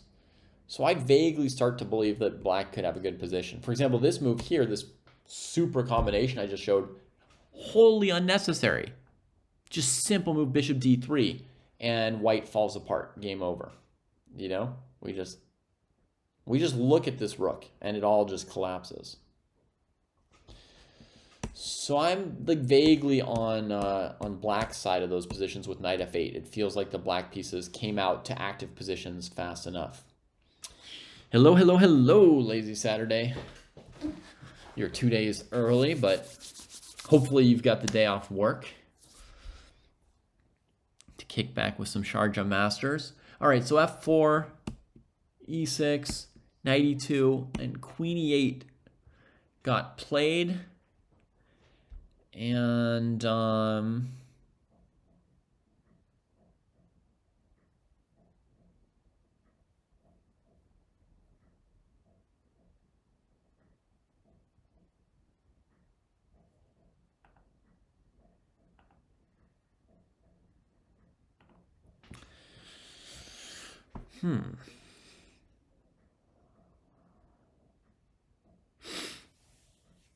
what's coming next? I guess he wants to take on d5. White is not successfully coordinating all their pieces. The queen could sometimes defend this pawn in some way, or if, you know, rook h5, you get a free f5, rook has to save itself, take on e4, take white apart. It also defends the e6 pawn so that you could play f6 as a pawn break actively for yourself, right? f6 without pawn takes, hitting your knight. My instinct is I'm starting to like black's position. I mean, Salem is down 20 minutes on the clock. He's been working really hard on these moves. It looks like he spent 16.5 minutes on e6 and then 12.5 minutes on the very next move. So that's a lot of... that's clear indecision. You spend 16.5 minutes here. Your opponent plays, you know, a normal move, and then you think for 12.5 minutes. That's showing that he's struggling right now, him personally, with what he thinks he should do. Not necessarily a bad position, right? Just struggling with some difficult decisions, I would say. All right, let me try and do one more thing while I give you all another position to look at for a moment. King b1, a6, and surprise move, g3. Okay, you have a look at that. I'm going to look for something too.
All right, let's add one more thing to our screen capture here. to our setup.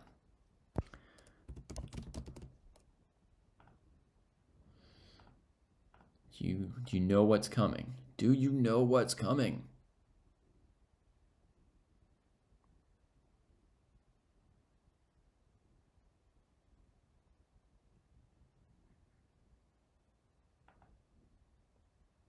Not that. Not that.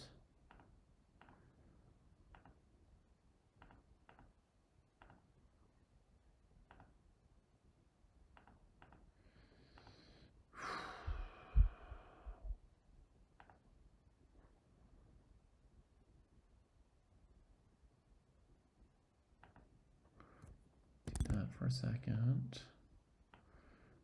Do that. Uh-oh, computer's dying. There we go. Okay.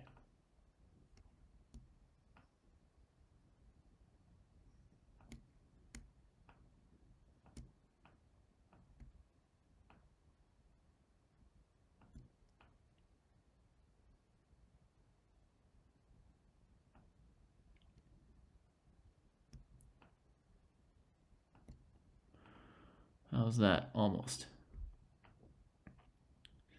Let's add a couple pixels there. Take off a couple there. Move it over there.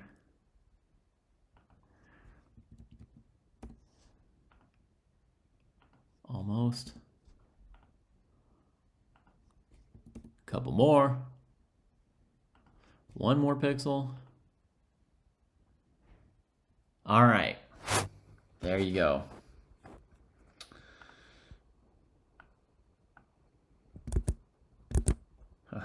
I tricked my computer big time.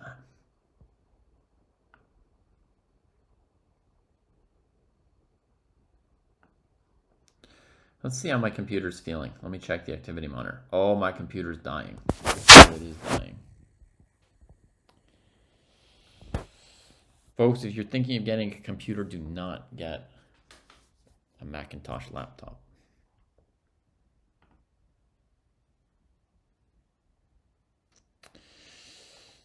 I can tell you that. All right, so let's go around and put some evaluations on these games, folks. Some tentative evaluations. So we got this game in front of us right now, B5 played by Mersian. And my guess is that the position slightly favors white, right? Better bishop, pawns on dark squares. But it is a 3-result position. That's the nice news for black.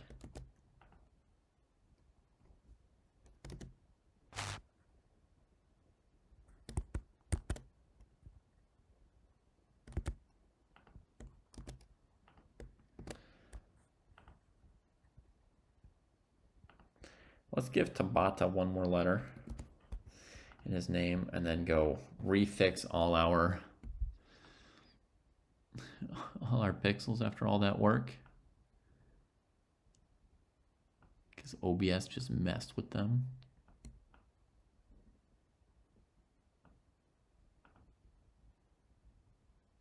All right, fixed. Fixed.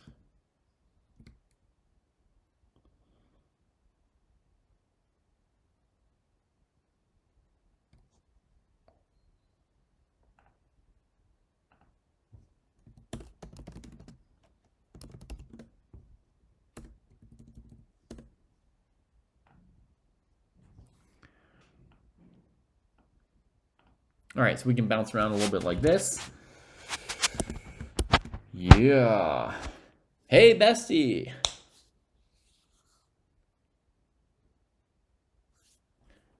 Twitch link on layout. ChessDojoLive. It sure does, Moscatel. It sure does, yeah. I would have never noticed it without you, though. Just like I can't do anything without you. All right, D takes E6 played by Fedoseev. And we're going to put in the human eval here. La da da. I'm going to slightly favor black. There. Now, Neiman versus Theodoru, this game, the broadcast is just messed up. So we're going to give it a WTF broadcast. No, WTB. What the? Broadcast. All right. Cheetah. First is Krzyżanowski. Krzyżanowski. From Poland. Marcin. Queen d2 played. Planning to answer knight h4 with bishop g5. Yeah, that's strong. Also helping to control f4 at the same time. Stopping this move. Wow. Nice move from Cheetah. He stops everything black wants to do. And look at black's clock. I bet he just spent like 20 minutes just on this position after queen d2 or something. I had that idea too, Bestie, that if we instigated a vote ELO bar, it would be super, super accurate and cool. That was one of my ideas for what the human eval bar could be. But for now, we're going with whatever the commentator / tators think. It's our current approach at the moment.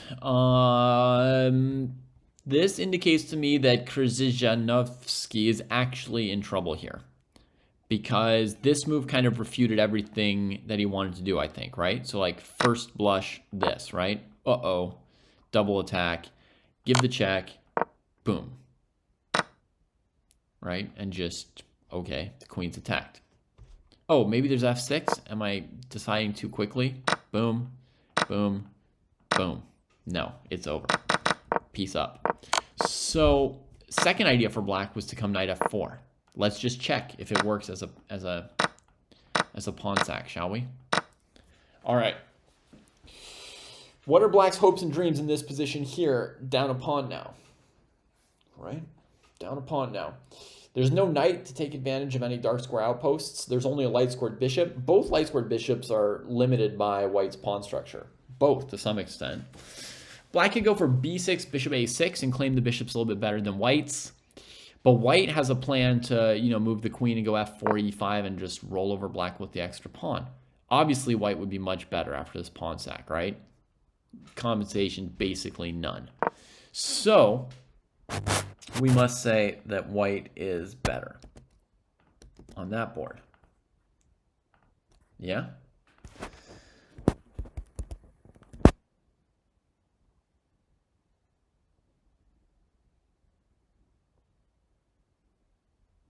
Are these the only players in the tournament? No, it's an open tournament. It's an open tournament. There's a lot of games friars. We just can't watch all of them at once, generally. The tournament is open to any player over 2,500, by the way. It's open, but the lowest rated players are 2,500 FIDE. It's a super strong tournament by open standards. And here, look, you can see we can scroll through. We can scroll through boards, and see all these other games going on. And everywhere you look at strong players. I mean, look, Noderbeck, Yakuboyev. Here we've got Tai Dai Van Nguyen. He's a very, very strong player. On the up and up, Bardia Daneshvar. Very, very strong junior player. Tersahakian. Very, very strong players all over the place. There's Rajabov. Look at that, folks. Raja. Oh, he just played against Eltaj Safarli. They, just yesterday, I was reading them tweeting at each other. And the very next day, they were playing each other. Let's see how Raja's tournament has gone so far. Draw, draw, draw. Think he's going to lose rating points in this open tournament?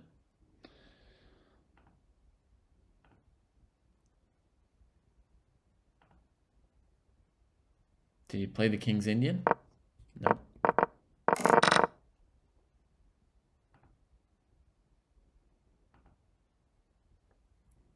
Okay.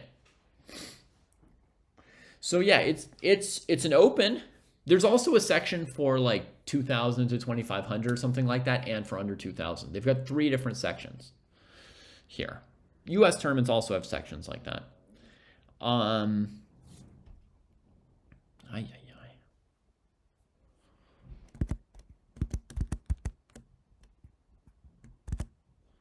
So, yeah.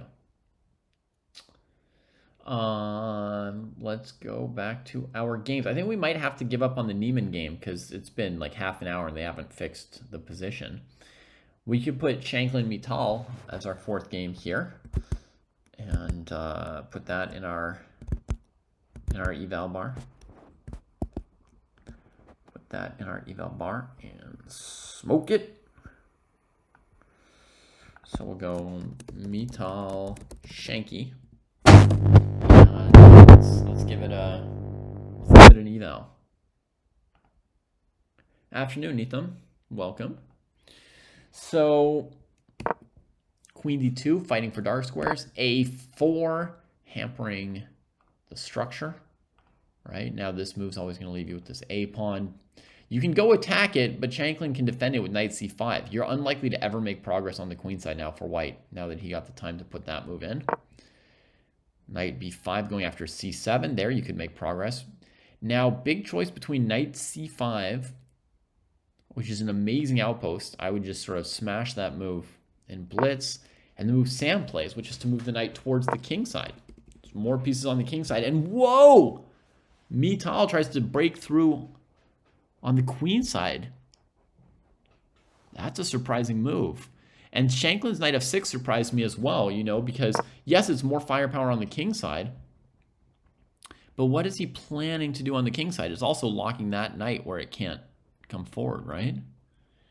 I guess that knight couldn't come forward anyway because there's always queen h6. That's what this queen's doing here. That's annoying. And now the knight's here, you don't have queen g5 to clean that up and move forward. So had he played knight c5, from Shanklin's perspective, he can't go queen g5 because the pawn's attacked. He can't bring the knight out because of queen h6. Maybe he felt like he'd be a little frozen there. So he goes knight f6, and c5 was played. And we don't know the times on this game, I'm afraid, folks. There are a couple boards where they're just not... I think the clocks were just not connected properly by the DGT. I've been hearing there have been some DGT problems at this tournament, and so here are a couple clocks which appear to be casualties of that.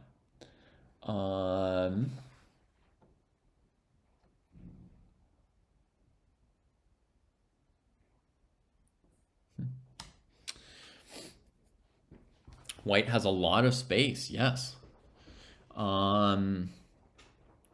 But now it gets a lot more, like it suddenly becomes very concrete, Twinktastic.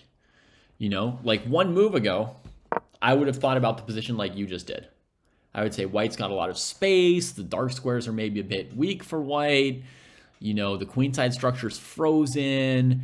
Who's going to be better on the king side? Is black going to play g5 to lock the whole board? You know, maybe b6 and g5 with sort of a full board positional draw. Something like that, right? But as soon as white plays the move c5, actually a lot of that stuff just sort of, you have to forget it really quickly. That's kind of a new thing about chess I'm starting to incorporate. I mean, new to me, you know, some other people maybe have been doing this for 100 years, but, you know, realizing that once a position starts to change dynamically, all the static factors that you were sort of adding up and thinking about before, they just kind of drop out of relevance instantly. And like the faster you just forget all of them, almost the better. You know what I mean? Like it doesn't matter anymore until the position maybe settles down again. But right now it's just a question of, you know, black takes on c5, white pushes d6, you know, which piece can get to what square, who, you know, it's just a ton of calculations coming in, I think that's my current, you know, take or approach to this kind of thing. How's my computer holding up? Barely surviving. Broadcast, are we losing frames? Not yet. Nice. Ooh, breakfast, yum. Okay, let's get our boards up. So I have to put a first temporary eval on this crazy position, right? And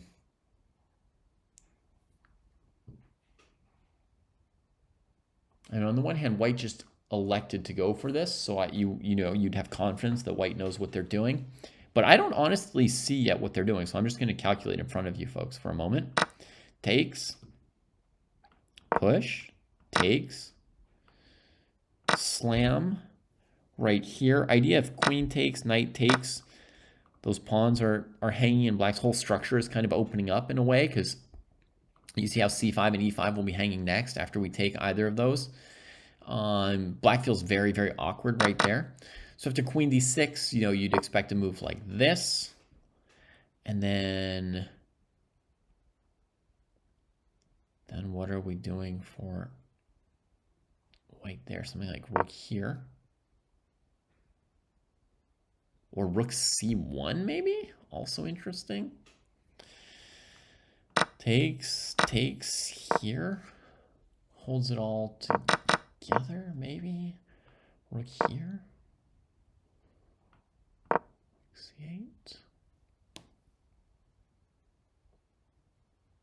And we still need to get this bishop into the game if we want to claim that we've got a good position as white. But oh, did my live board work? Yeah, we just got to see this awesome move, knight e5, on the stream, even though I'm not on that board. Which means, A, I picked the right game as our main game, right? That one down there, Salem's game. Absolute barn burner of a game. That move just now, I can't wait to go look at it, right? Number 2, I set up my screen right so we didn't miss anything while we checked on another game. Oh, man. And we've got the human eval bar. Man, my screen is just, and I've got no monitors. I can't see this stuff. You guys can see it. All I can see is chat and then hope that things are running. Dang, that's sick. Okay, so first instinct, this variation here felt equal. White's got compensation for the pawn, but not crushing black. What else could be white's plan here other than pushing d6 next? Ooh, I felt that little twinge to ask the computer. You guys know what I'm talking about? I'm just acknowledging the whole thing so we can all talk about it, right? Like every now and then I get like a little twinge where I'm like, what is he planning? What is the idea? Calm down. All shall be revealed in good time. Okay. And you've got a tournament to play soon, David. You need to be able to think for yourself, or you are just going to get hammered and hammered and hammered 9 rounds in a row. Okay. What other ideas are there other than just jamming forward d6? You could go after this pawn with like moves like rook c1, queen c3. I feel black just plays b6, and I don't see what white's doing. The knight's not that dynamic. It's not pressuring anything else. Bishop on g2 is bad. So knight has been captured on e5 by Fedoseev. I know you guys are just raring for me to get over there. All right, I'm going to say that c5 is only good enough for equality, because I don't see more than that for the moment, and we just gotta get over here, right? Let's get over here. So this is where we were last time we were on this board. Takes on e6, took back like this. It was not a trivial decision. You see Salem pretty low on time here.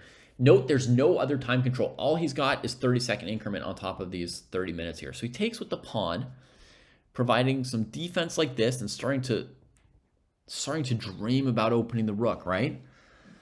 Knight g3, headed for h5, and bam! Oh! He just hits him with knight e5. Good lord. Now, this is a move that it almost looks like a passive sack. Like, do I have to take that knight? It's just plopped in the middle of the board there.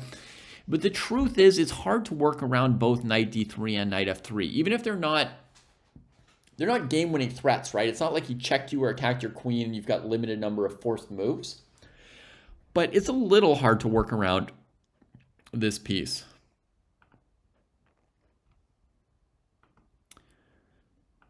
Yeah, totally, Dritman. I was wondering if maybe somebody who runs the chess.com event page would want to put us on, but I'm not going to be able to cover the weekend rounds. So I don't know if it's worth putting Chess Dojo in here or not. But I am going to cover the round today and tomorrow and Monday and Tuesday. So the days that my kids have school. And I'm going to enjoy doing it one way or another.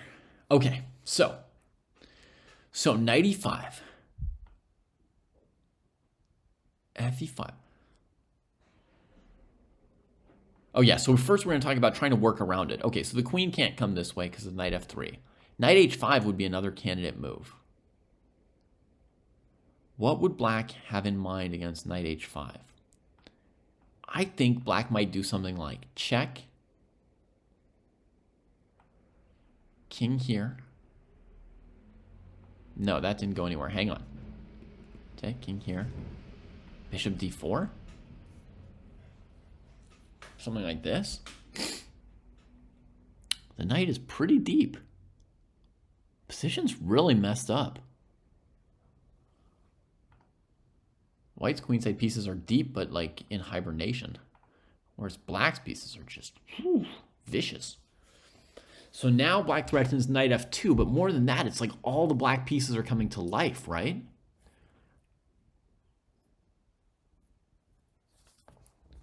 Next thing you know, you're going, queen g6, some rook to b8.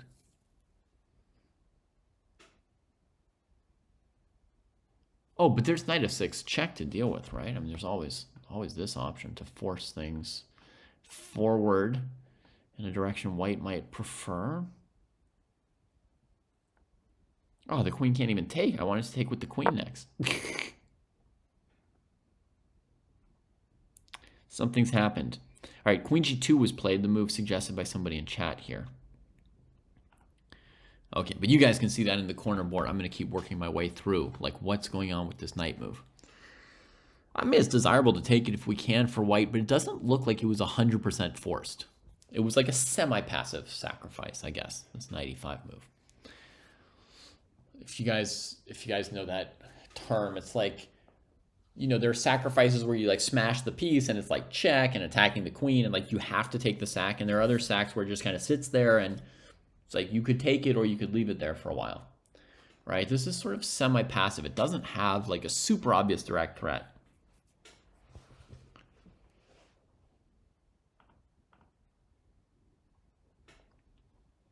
Hey, Abdul. Welcome. Okay, so taking definitely makes sense because the knight was going to be good on d3. So now queen g2 defends the knight from the bishop.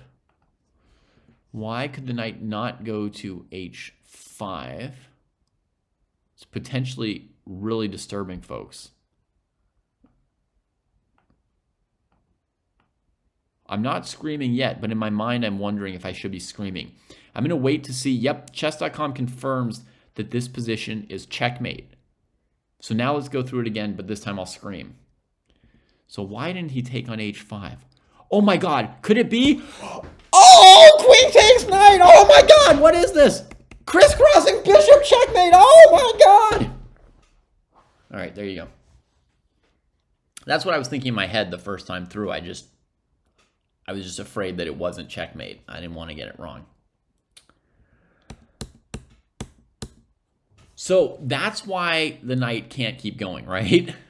It's a pretty violent reason. So the queen defends the knight. Okay, we've at least understood one thing about this game, in case we understand nothing else, right? But now, not only was knight e5 like a pseudo-passive sack in the sense that white didn't absolutely have to take it, but look at this follow-up here from Salem. It's very calm. It's like a positional passive sacrifice, we could now classify it, because he is not continuing with direct threats. I mean, bishop takes e5, threatening to take the knight. Okay, it happened. Incidentally, there was a stray threat there. But now he just plays rook b8. Like, what is he even doing, right? In the live position, he might be able to play knight h5. Yeah, because his queen's covering rook f1.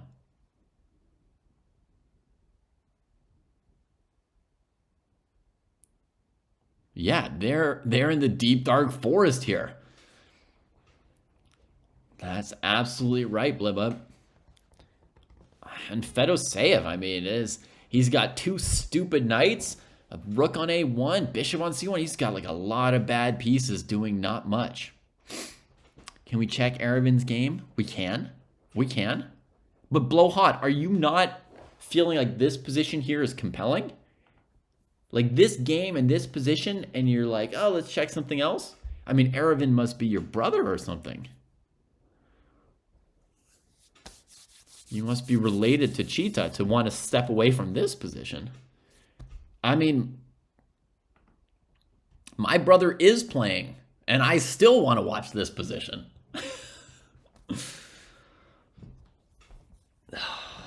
All right, so what's going on? Like, let's try and figure out if Salem even has any kind of threat upcoming, because otherwise, you know, and then we can get into, can white just take on h5 with the knight? If you're Salem, you definitely want this position to be difficult enough that Fedoseev takes time here. I can tell you that right now. Without being at these guys' level, almost any player as black here is hoping that their moves are challenging enough that the white player is at least going to be burning some clock right now. Very reassuring when your opponent has to think. Oh, I'm not brothers with Aditya. I've never met Aditya, but Sam's from the same area of California as me, and we've been friends since he was a silly little kid.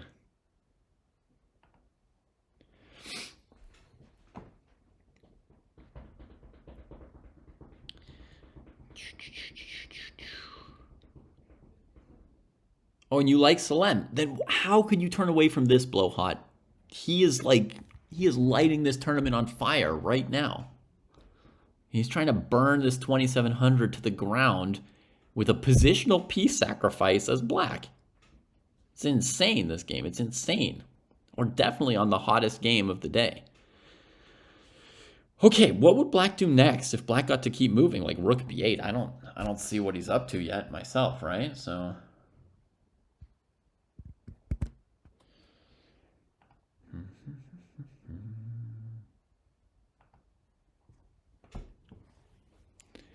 I mean, he's not threatening rook b2. It's defended. Is he threatening bishop c3? No.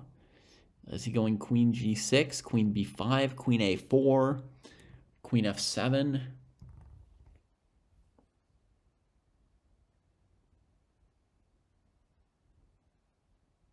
I don't see any threats for him. Nothing. Maybe the next move is just d5. Using a central pawn majority, you know, improving the central pawn majority.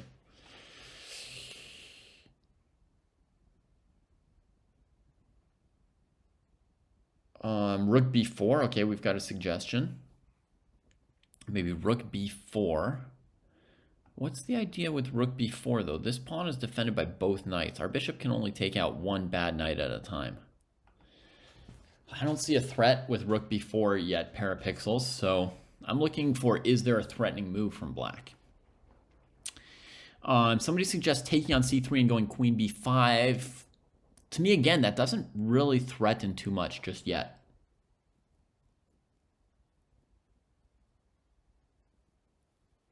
Aravind is playing against a Polish player who I don't know, who I didn't know of before this tournament, 25-50-ish.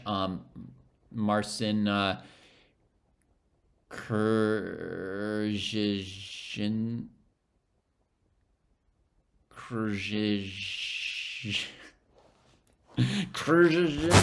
I'm forgetting the name, sorry. Krzyzhanovsky.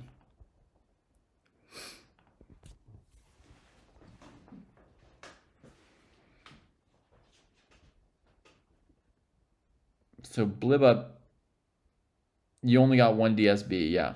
So if we play a passing move for white, which I don't know what that would be, right? But if we play a passing move for white, and then we go boom, boom, boom, you want to threaten to get in these squares by removing the knight, but we've already given that bishop, right?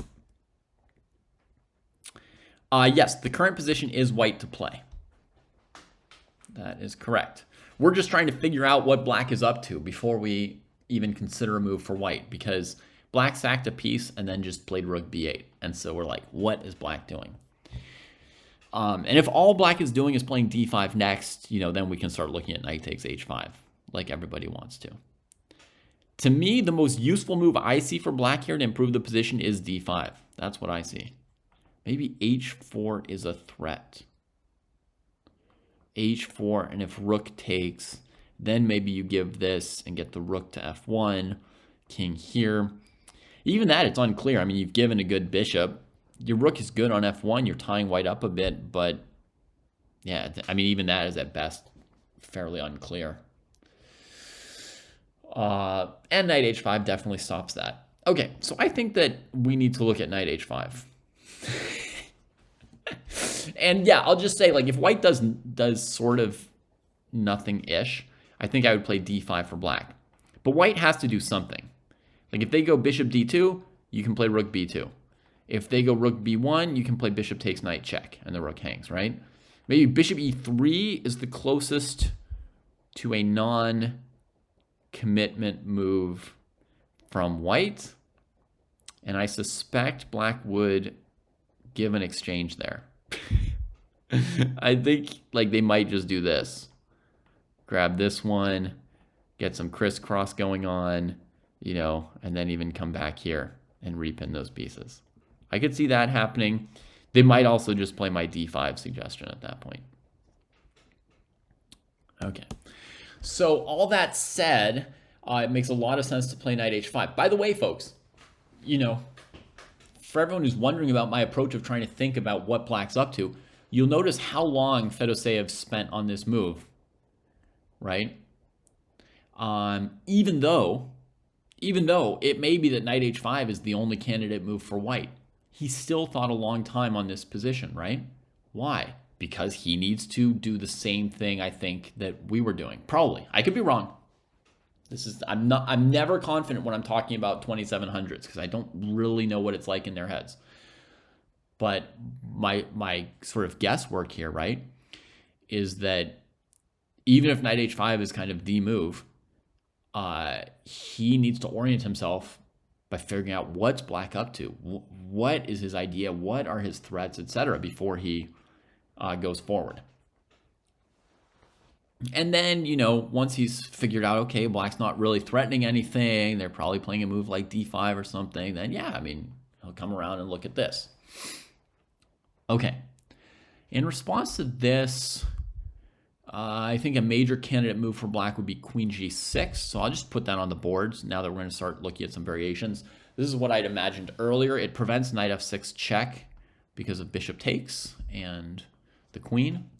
There's no knight f4 because you can take it. And yeah, the queen's just, I don't know. It's just the move that popped into my head, my instinctive, like a move that you could play. All right. Quite likely the knight could just come back, yeah? A pawn is a pawn. This is not a pawn is a pawn kind of game. Oh,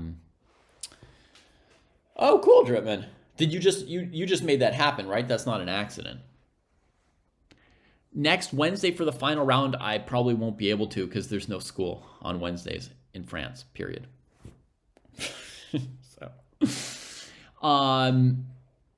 Yeah, so Abdul, this is like very much not like a pawn is a pawn kind of position, right? It's like how do we coordinate our pieces and defend our king in a weird position, right?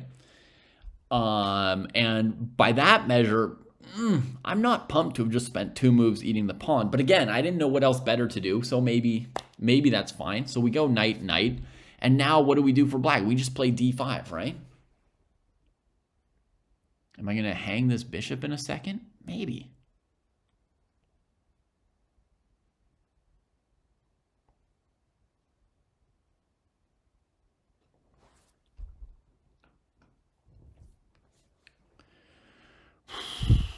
Is black really that better?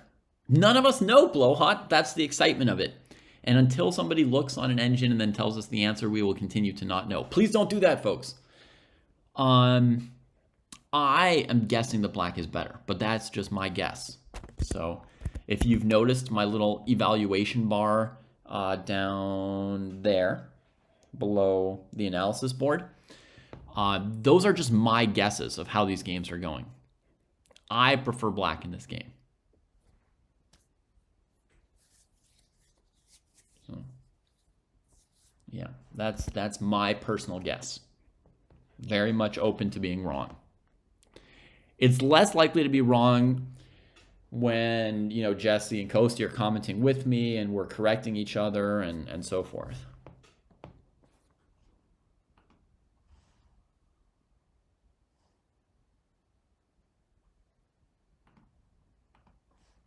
All right, so I want to take here, but I don't see how to deal with queen d5 check.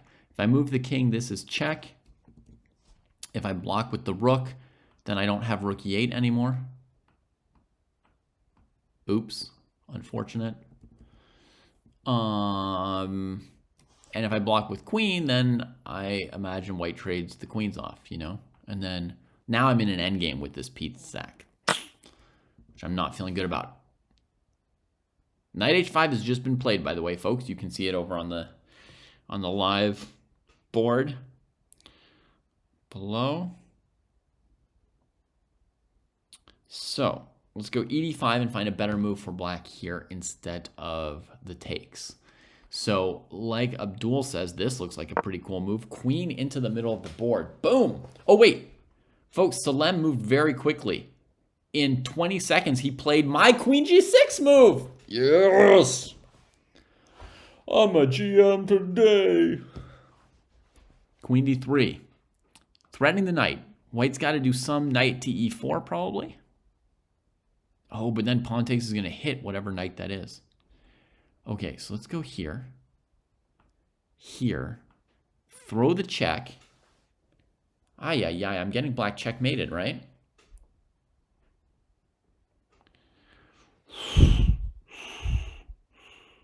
I think white wins here, right? Like the king is like a step away from being finished, right? Crisscross will make you stop jumping in this case. But I don't see a way for black here. Honestly, I don't see it. You know, if we take the knight, then pawn takes check and the queen comes to g7. If the king comes over, rook h7.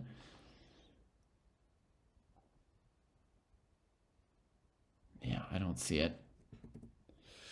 So maybe we need some other move here. Fluffy Bunny thinks that I'm wrong to be playing the move d5 at all for black, but that's my big idea. So I'm going to keep going with my big idea until somebody suggests a bigger idea. How big is big?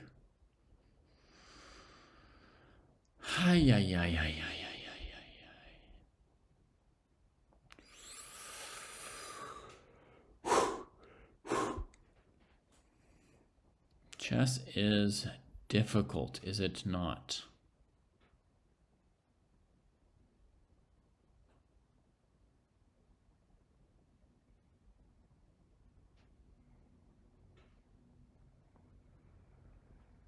Hey, Elise.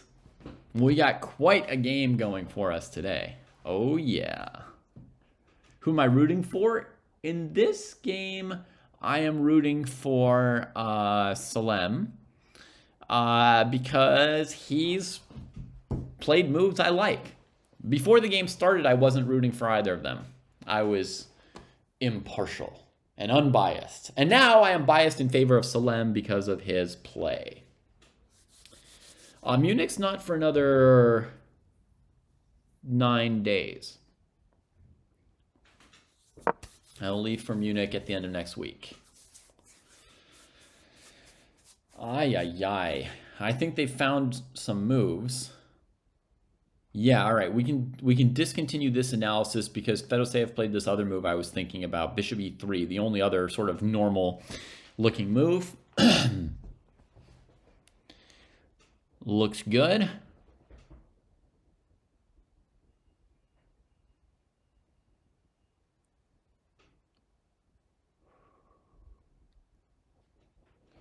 And now, yeah, all kinds of stuff is possible. D5 and bishop D3. I just spent my time calculating rook takes B2. I didn't show it to you, but it didn't work. Basically, it's like, you know, here, here, here, here to come into the middle of the board. Boom, hitting this and threatening rook F3. But knight G3 defends the rook and costs us a tempo, and I just don't believe it.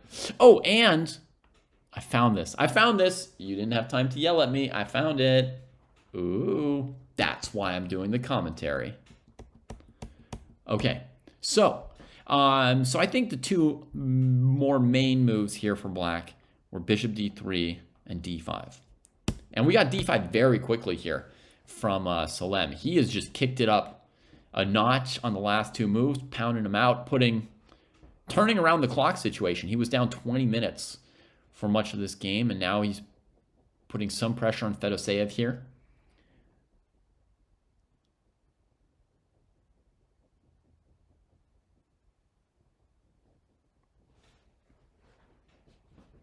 Yeah, D4 is a huge threat, so white has to play a violent move themselves here. Either pawn takes D5 or bishop takes C5.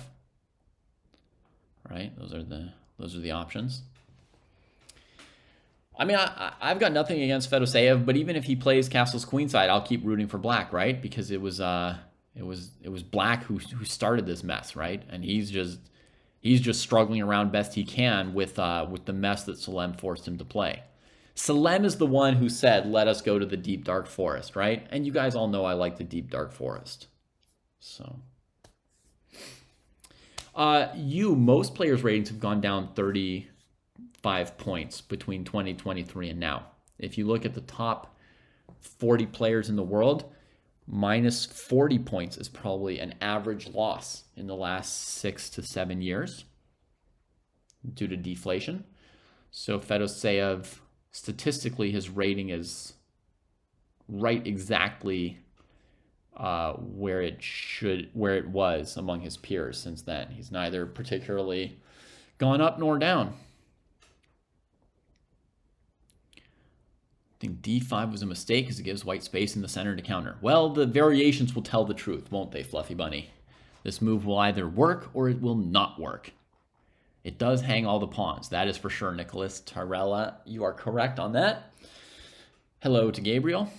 So let's have a quick look at the situation.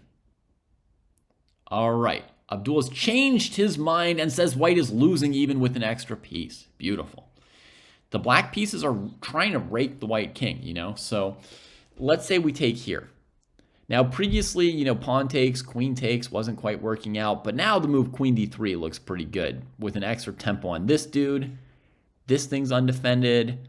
You know, white's options are diminishing. It's basically you got to throw knight f6 because if you play anything else, you know, rook b2, good night, etc. Right? It has to be like one last ditch knight f6 kind of deal. Ay, why is that move so good? That move just wins. So much for queen d3. Who I'm rooting for overall in the tournament? Well, of course, Sam Shankland. Over here, playing a King's Indian. Took the pawn, d6 happened, predicted it. Okay, I didn't predict this far. Only up to here. This is what I predicted. I thought it would be about equal. Rook a6 from Shanky makes sense. Aditya backs up. He covers queen h6, improving the king so he can later improve the knights. The king covers the weak dark squares. Well, Abdul, can you predict how I'm going to update Sam's evaluation? Can you predict? Previously, up till now, I had the position as equal. You don't know? A pawn is a pawn. White has backed up without particularly achieving anything. If you had to choose which player you would play as here, you would choose black. White is very close to having compensation and all that, maybe. But, I mean, they still have to constantly prove it and come up with stuff. You know? The G2 bishop is still not good. So, you know, yeah, we'd have to say that Sam's position looks like the more promising one. Man, I don't even know what Salem is planning against any move from white here. He's played d5 in 30 seconds. I don't know the consequences of bishop c5 or pawn takes d5.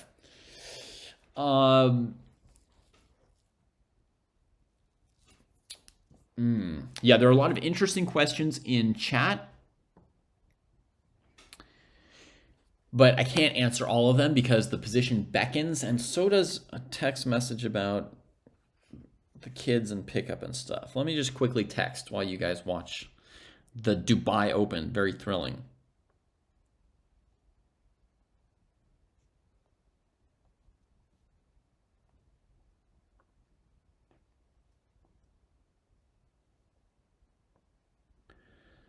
Oh, I hate texting. I hate texting.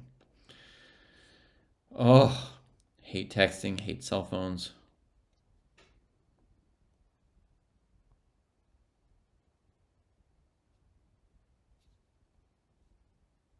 Oh, that's laborious. All right.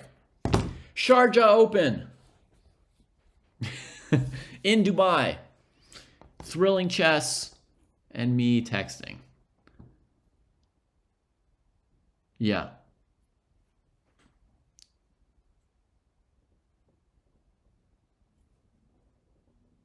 Are Adam and Eve real persons, or is it just a fantasy? Who knows? Who knows? Really? The tournament's not at the same site, Abdul? Oh, man. I always thought they had like 3 tournaments in a row in the same venue. Because they had like the Police Open, right? The Police Open, then the Sharjah Open, and next week the Dubai Open. I thought it was all in a row. My bad. Worst commentator ever. All right. We've got to move. He castles queenside. Doesn't take any of the hanging fruits. Well, there's a pretty... This move I could predict. And so could you all. D4.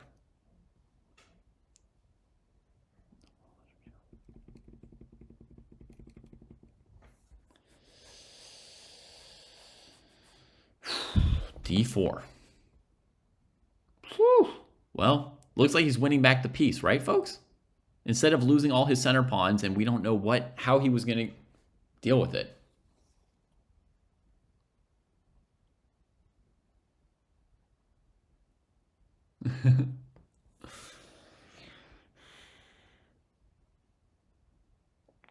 I mean, D4, I think we could all say this was a candidate move. Yeah, at least White's rook is playing now. But I wonder, like, why can't I calculate it? What would have happened if he took or whatever, right? Don't we want to know some of these things?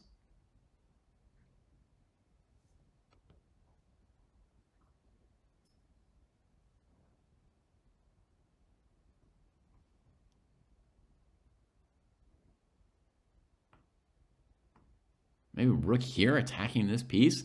I know the move looks stupid because this file was so great, but just bear with me for a moment. We attack the bishop, which is hanging. They can't defend it because we take it. I mean, queen f2 is another candidate move, which I'll get to in a moment. If they retreat it, we take here. Boom. Boom. King goes here. We chase. Oh no, now there's knight f6 because this is defended. Okay, so we take. And if rook takes, we have queen h5. Right? Oh no, we've got rook b2. Even better. Wait, let's not take that rook. Let's just go rook b2. That took a while. That took a while. Not simply rook b2, queen b2, bishop c3, queen c3, queen e4. Maybe, Ale. Maybe. Let's see. Was it simpler? Takes, deflecting the queen. Takes, removing the defender. Takes, checking the king and hitting this. King's got to go here to defend the rook. And then what do we got? Yeah, I think not this, Ali. To me, it doesn't look simple. We are Oh, queen g2, huh? Queen g2. I was just going to say, like, we're in a mess here, right? White's got queen g7 coming, knight f6 coming, bishop's covering rook f2. And we've sacked a rook and a knight. So we need to win a lot of material back. Maybe this move actually would do it. Because look, this is sick. If the king comes up here, we can actually just mate him against his own extra pieces. You thought it was good to have extra pieces? It's terrible to have extra pieces. They just keep your king from moving. So queen g2 probably does win, actually. So Eli's line looks pretty reasonable. Although even like winning this rook doesn't guarantee that the game is over. We can save this rook from the bishop and then capture this. Black has an extra pawn, and maybe they're completely winning, but even this is still like some work. Queen f2 is a mate in one. What? Oh, you mean in this position here? Yeah. All right, good call. Anyway, the main line is going to be running away. Now, hopefully, I'm not missing a mate in one here. Takes here. If we take on h5, there's bishop f8, so I think we got to do this. Okay, I was right that the rook's defended. It'd be nice if you had some amazing move like bishop c4, rook b3 or something, but I think you get to this position. That's reasonable. It at least explains not bishop c5, right? So then e takes d5 becomes the question, right?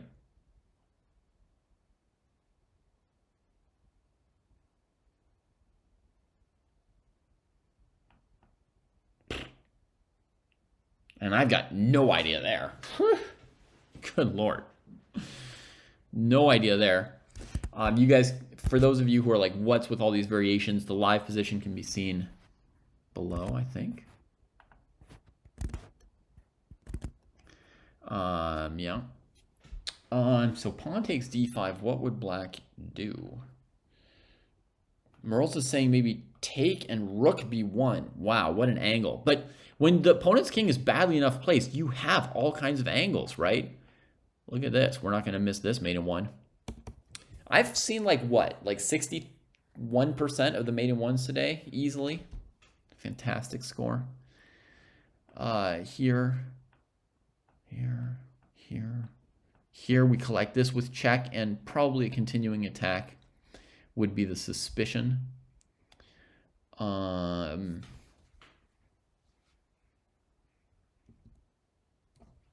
Or sure. We could win the queen instead. Hashtag that wasn't mate in one. Oh, that's vicious. So here it would be like bishop c1 with the idea of you take knight f6 with a counterattack maybe. Still some complication there perhaps. But we've got rook takes f6, so there's no complication. Yeah, we're just winning. So we can take back here. Now black's finally not down material. Black's killing. We did it! We did it, folks! Don't you all feel good about yourselves? That was mightily hecka-dang complicated, even though these 2700s calculated that in about 30 seconds each. But after d5, bishop takes and pawn takes were both bad for white. Just some really direct variations.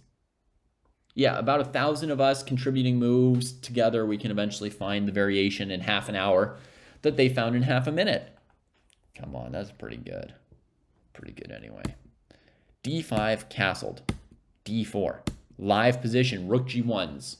So the idea is he's just looking for an escape hatch. He wants to go knight f6, takes, and force a queen trade. After giving a piece, maybe another. That's all.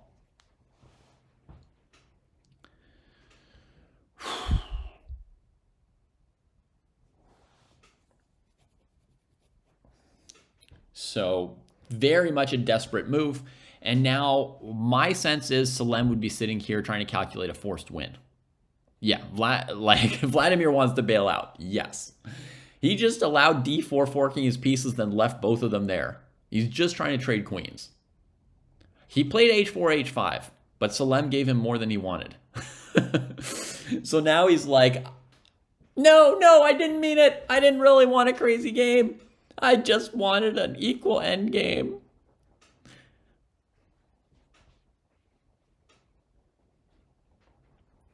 All right, so there's a couple options here. Normally, you would take on e3 to have the unopposed bishop. But this move has the benefit that white can't play knight f6. It loses by force. And that's a major benefit.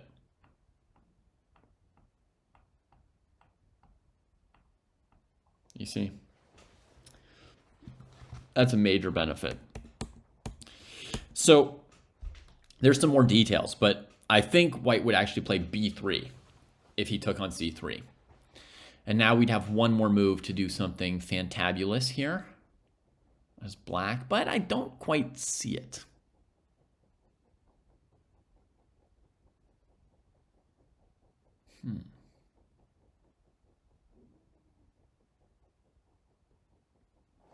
Here's an idea that doesn't work.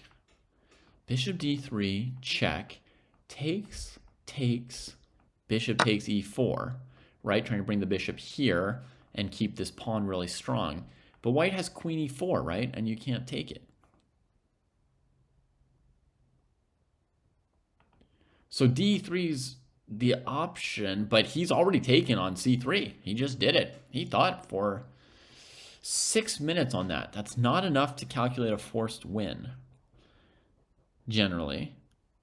I don't think. Maybe for these guys. In a position this complicated. So I feel like he didn't quite find a forced win. He just, played the best move he could and kept the game going for now. It's my guess. But do we need to update the evaluations on any of these positions? Like in this game, material's equal, but we don't know for sure black's winning. I'm going to leave it as black is better. Did Hans win? We don't know. We just couldn't see his position forever. Now we can see it. And looks like they transposed to a Berlin somehow. Very weird. All right, let's... Okay. Fair enough. Oh, we've got the position now. It's working. Cheetah's game. Okay. H6, that's what I expected. King F2, preparing G4.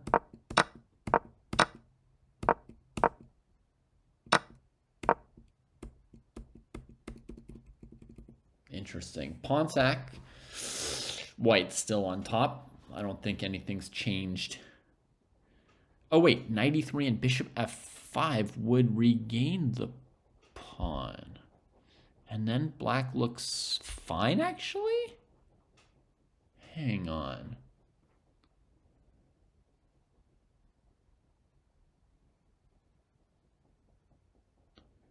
Knight e3, queen e3, bishop f5. Oh, knight takes h5. Okay. Knight e3, queen e3, knight f4, queen f4. Yes. Okay, white's still better. They're up a pawn. So that evaluation stays as it is. White's better here in Cheetah's game. D takes c3, b3 played quickly, yeah. And could you move the king so that knight f6 isn't check and you don't have to take it? No, it feels like he's going to have to take it, doesn't it? You could do something really funky like king f7 and then against knight f6, h5. Ah, but rook takes h5 and white's coming through anyway. This game's probably equal now. I think black missed their chances and white's going to be able to bail out. I think white's going to be able to bail out here somehow.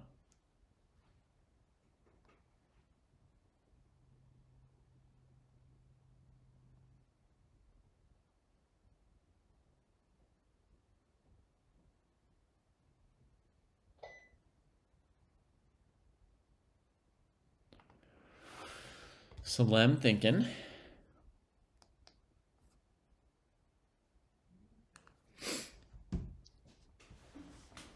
Yeah, it's not ridiculous to take white. A position that's about equal.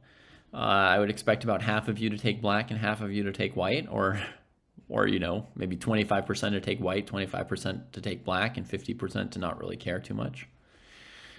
Material's equal, and once this comes in, you know, it seems to trade off black's enough pieces and open enough files that the black king's under fire too, and most importantly probably like trades queens, and nobody has a big enough advantage to win an opposite colored endgame, right?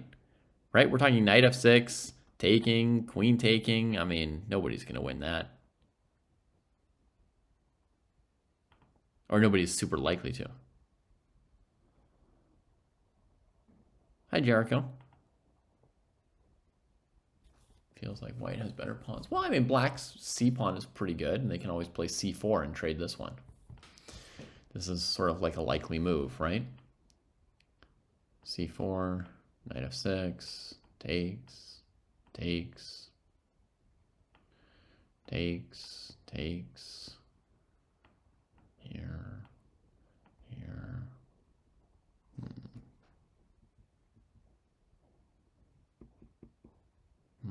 That move had a bit of an impact. No time to do this, right? Because of some queen move. Winning the queen, unless go like here. Here, here. Here, here.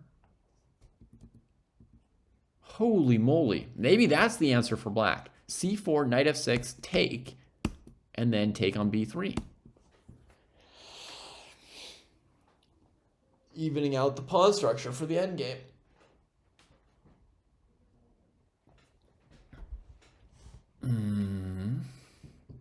Wherever the queen goes, we actually save our queen by going b2, b1. A takes b3 like a normal person. Sure. But then black can just start playing like a normal person too, right?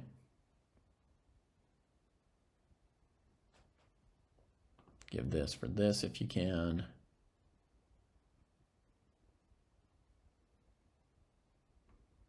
If you play e5 to keep this pawn, then this move looks pretty decent. Boxing white's king.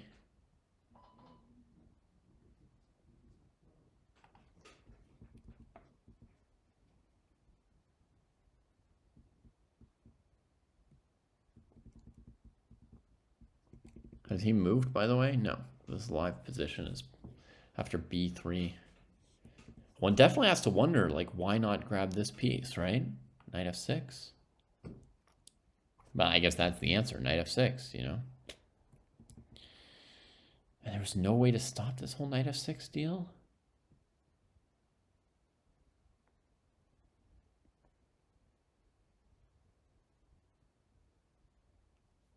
Wow. That rook on a1 got into the game just in time, right? Wow, nicely defended by Fedoseev.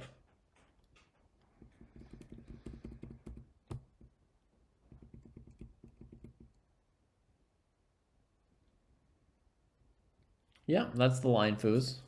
It's playable. Maybe white's slightly better. It's true. Maybe white's slightly better. All right, let's switch it. Let's say white's just minutely better here. It's not a lot, but white's slightly better there. What do you want to know about this game, Ritik? Knight f4, bishop f4, d5. So the threat is bishop takes f5, recovering the pawn. Normally we'd think that Arvind would go g4, king g3, and maintain that extra pawn. This bishop remains kind of limited eventually. Yeah, I mean, white's just a lot better still. I do. Danyeklatev, Tyev.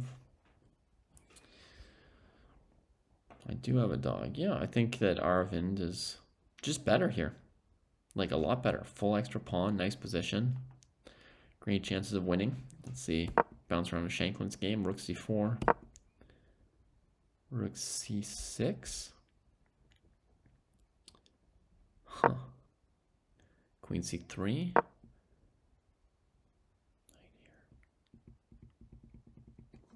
Oh, now if you go back and attack that knight, he just brings the next knight. Yeah. Not only that, but he's threatening knight b6, trapping the rook probably, right? So, yeah. I think Shanky also has been angling towards rook b6, poking this knight. And I think he put this rook on c6 so the knight couldn't go to d6 because he wants to chase it back. And with queen c3, white kind of trapped both of these pieces from their natural retreats, right? So this queen's going to have to come back to d2 to untangle the pieces probably. This knight comes to f6, defending that one, and, you know, improving your worst piece, which is a knight on h7.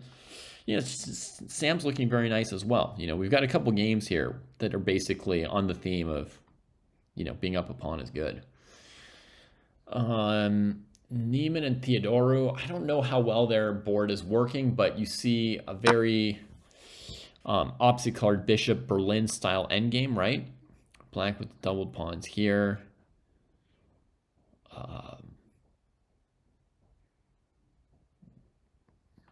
This looks pretty close.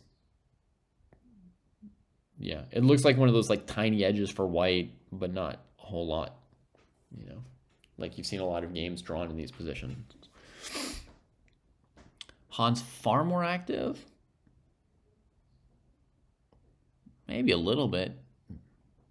Maybe. I mean, I think black would just play rook d8 now, right? Oh, no, then there's knight e4 after the trade, and you can't defend it. Okay. Okay, if black can't go rook d8, and if white can maybe set up knight e4, maybe white's got more than just a normal edge. Maybe there's some real annoyance here. Maybe there's some real annoyance.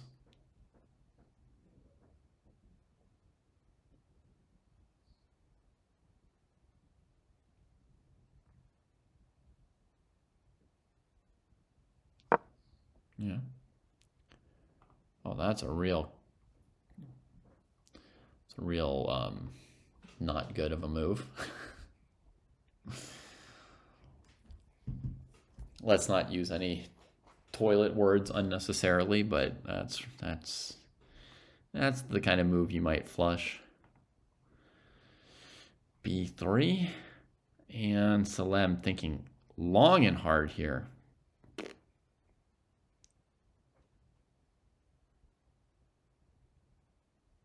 We've got people in chat who like black in that position. Okay.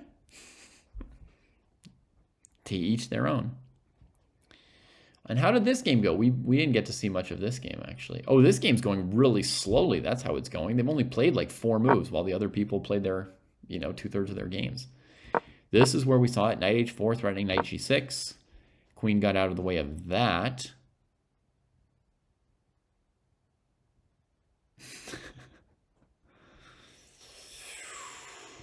Got to make some trades with knight c3 and pawn takes c4 kind of hanging out here. Sacks queen c6. Because rook f2 would be very strong. This is analysis, folks. This didn't happen in the game. That would be a bit of an oops-a-daisy.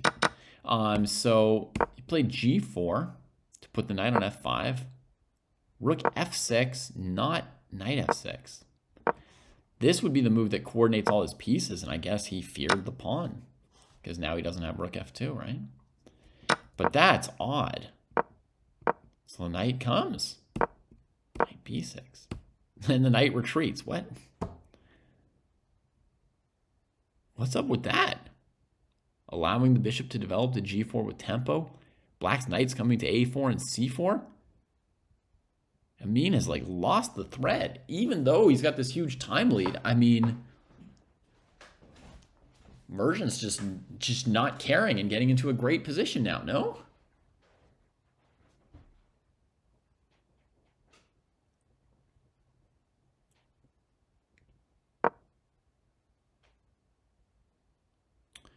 Merle says if bishop takes g4, his plan is to go knight e4, and against bishop f5, he'd have knight f6 check.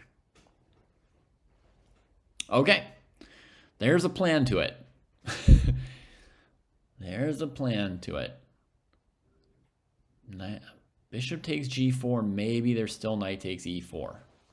Oh, but look at this evil move from black. Oh, it's hard to see that retreating move right there because you'd be thinking that your queen's well placed for knight a4, knight c4, right? You'd be wanting to play bishop d7, bring out the last rook.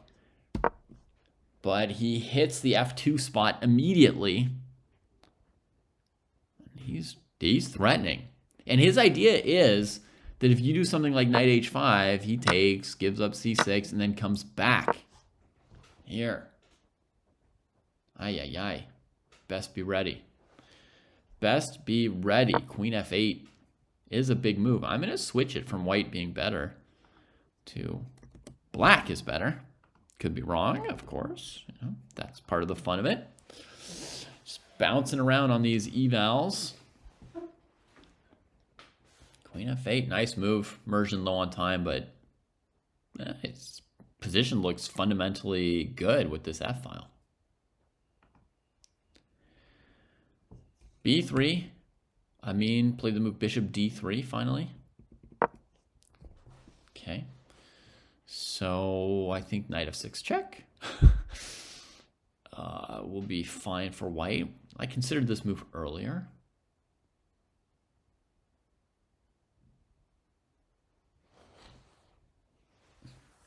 Merles, are you saying queen f8 was too dank? Is that the value the description of queen f8? I think Amin was better, Abdul, but I was never confident or convinced that he was winning or anything, you know? I just thought that his position was good.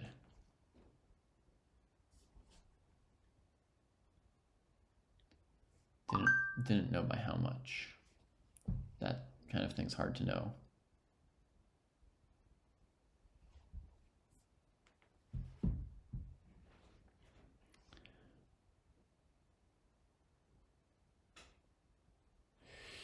I think Salem would be happy if you could keep the bishop pair blow hot, but once knight f6 hits the board, that will be no es posible anymore.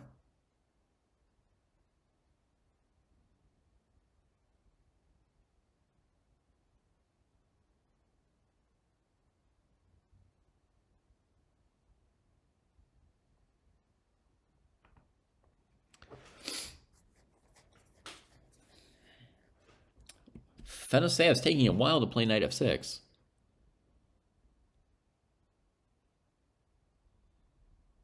Was the line I played winning? I mean, I just showed that black couldn't take on e4. I don't know if the position's winning if black doesn't take on e4, but taking on e4 I showed was not possible, right? Which would be one of the ideas of bishop d3. So, I mean, should black then trade queens? Maybe. Does black maybe have some absolutely insane move in mind like this? Maybe. You know. Who am I? Who am I to judge? Maybe this would be the kind of thing that would make Fedoseyev stop and think for a bit. I mean, it doesn't look plausible at all. Looks like one of the most unlikely tactical attempts of all time. But, I mean, even against queen c2, you just give your checkmate. King d1. That deals with it.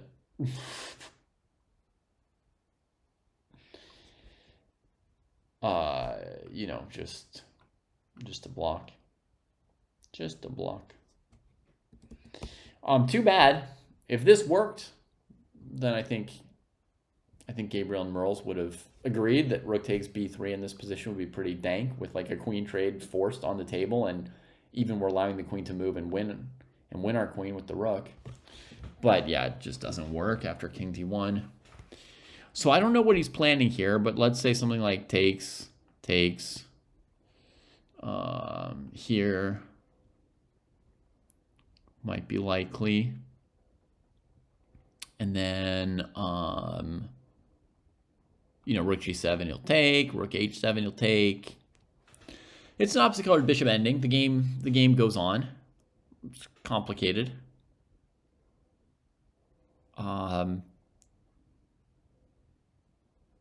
Even bishop c5 is playable. Here's a real, like, deluge of tactical moves.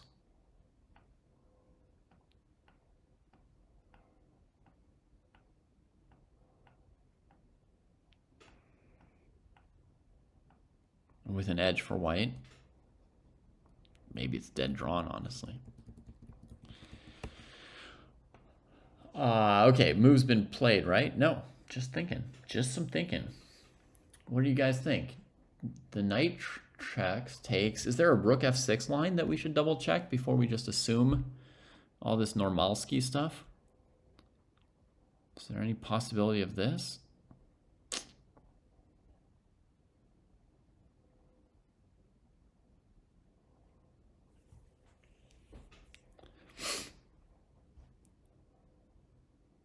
Okay, Blibut was wondering about this too, but I don't see any way to make it make any sense, you know? Make it make sense. I wish. I love sacking the exchange as much as anybody. But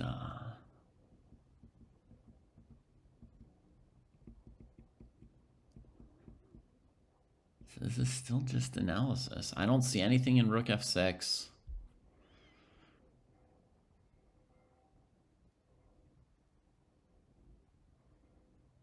All right, what if I do this? King here. Oops. Hang on just a second, folks.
Okay, folks, so the excitement is being brought here by Fedoseev now.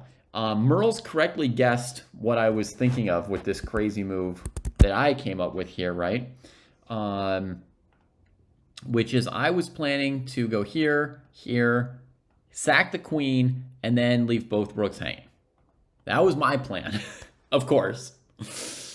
And the point is to say that white literally can't get out of checkmate here. Give this check, bishop c1, and bishop here. And it has a refutation, of course. But it was a darn cool line, right? So I think the refutation is just queen c2 here now that the queen doesn't like lose to this like b1 thing. And Yeah, but even this, I mean, you know, here, here, here, it's not by much, right? It's not by much that this would be not working, right? I mean, that was pretty darn close. For sacking a queen and 2 rooks to be in a lost equal king and pawn ending is not bad. In fact, it might still be drawn. King g6, king c3, king g5, king c4, king there, king takes, b4, e5, b5, king d3, b6, e4, b7, e3, b8, e2. Ah, queen b2. Ah, we lose. No. My God, it was so close. Can I save that king and pawn ending somehow? I know a few tricks.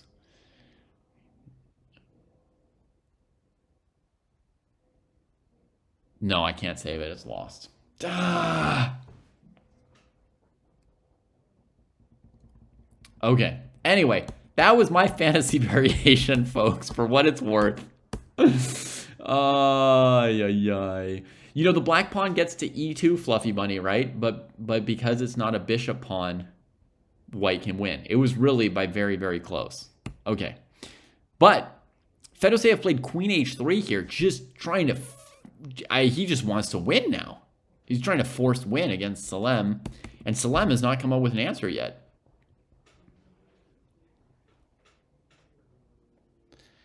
Yeah, he just wants to, you know, go knight f6, win the queen, or play queen takes h7, bring the rook to h7. He's trying to just win the game. Now, that does mean that black has one more chance to go for rook b3 and stuff, right? But here the knight's covering bishop f4 still, huh?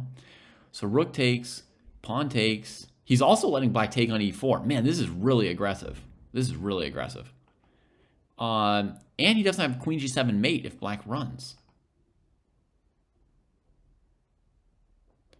So if we go rook b3, rook a8, there's king d1 still. And I just don't believe. Just don't believe it. But, I mean, yeah, but I mean, a critical question is what if we just come into e4, you know? And then knight f6, takes, come out, get checked, but maybe not wrecked. And what's going on? It feels like all the white pieces are coordinated and black's not making any threats, so black should lose. Well, let's make a threat to the rook.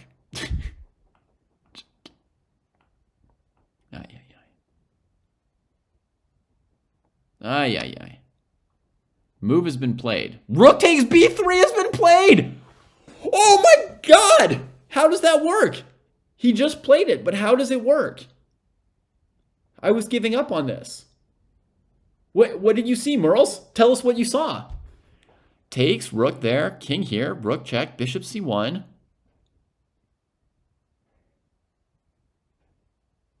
If the queen could come, you could sack the second rook on c1 and then bring the queen.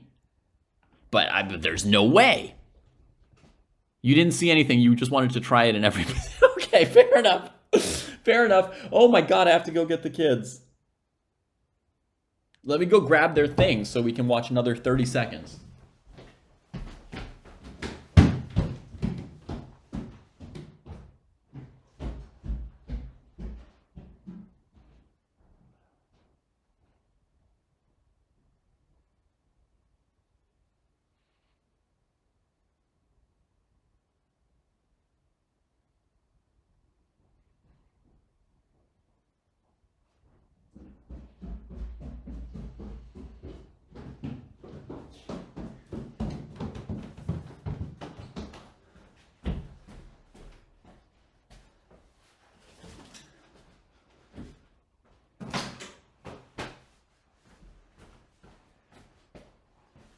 I cannot believe I have to walk away from this game with a rook on b3.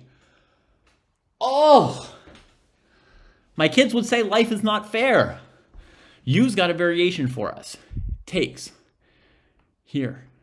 Here. Here. Here. No way you're queen h5ing. Oh my God. Bishop f4. Bishop f4 is not check.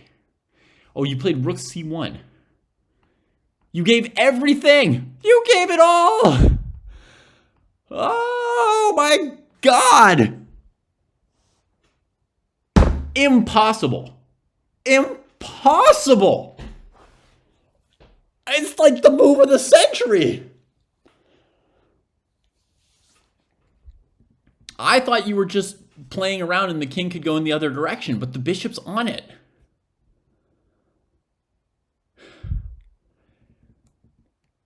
That's absolutely unreasonable.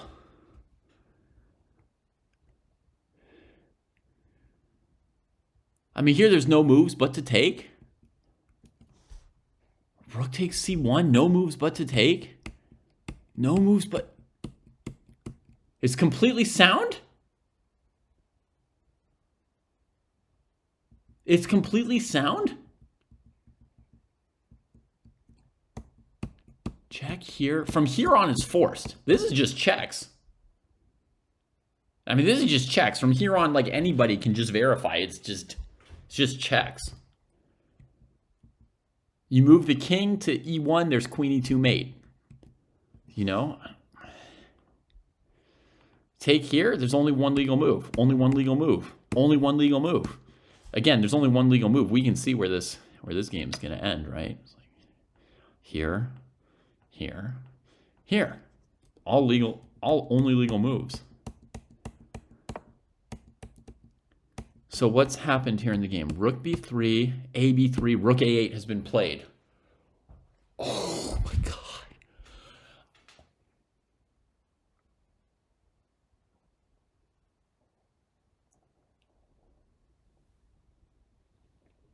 How does white have knight f6? He can just take it with the bishop, right? He's played something. He's played king d1. He's played king d1. It's going to happen. He's going to get to play queen h5. Okay, look. If he played knight f6, he just takes. Then what do? If you take, it's just mate. Right?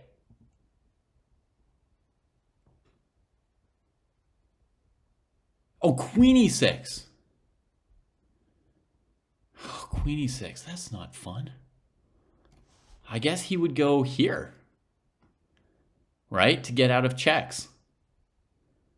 There's knight d7, but he doesn't care about knight d7, right?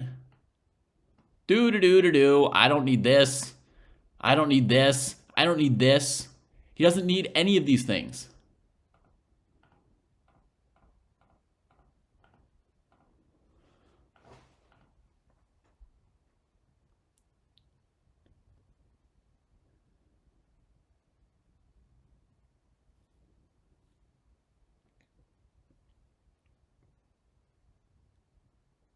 Yeah.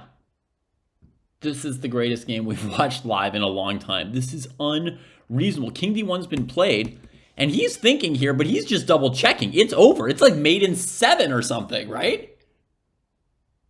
I mean, just absolute bonkerino.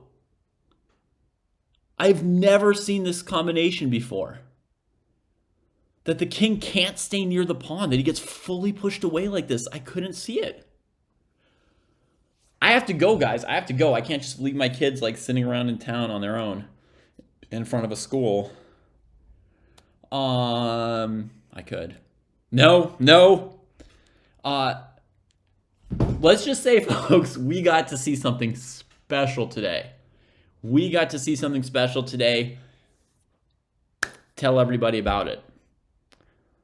Tell everybody about it. What a moment. What?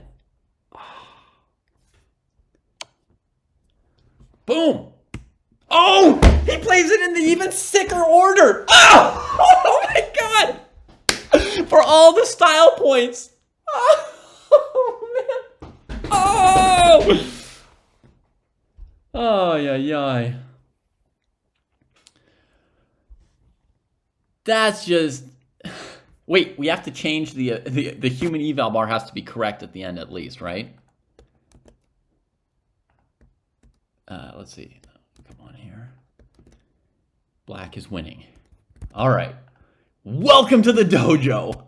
Good Lord. The most violent thing, most vile and violent we've ever seen. And this is why... Look at them just banging out the moves. This is why these open tournaments are more exciting, fun, awesome, and interesting than those god darn Sinkfield Cups, right? This is why these tournaments are great. But now this tournament doesn't have an official broadcast. They should have hired the dojo to do an official broadcast for them, right? Somebody tell the organizer of Sharjah for next year, right? We'll do a live broadcast. This tournament, people will watch it. We'll just replay this game next year as if it's a live game next year, right? All right. Cheers, everybody.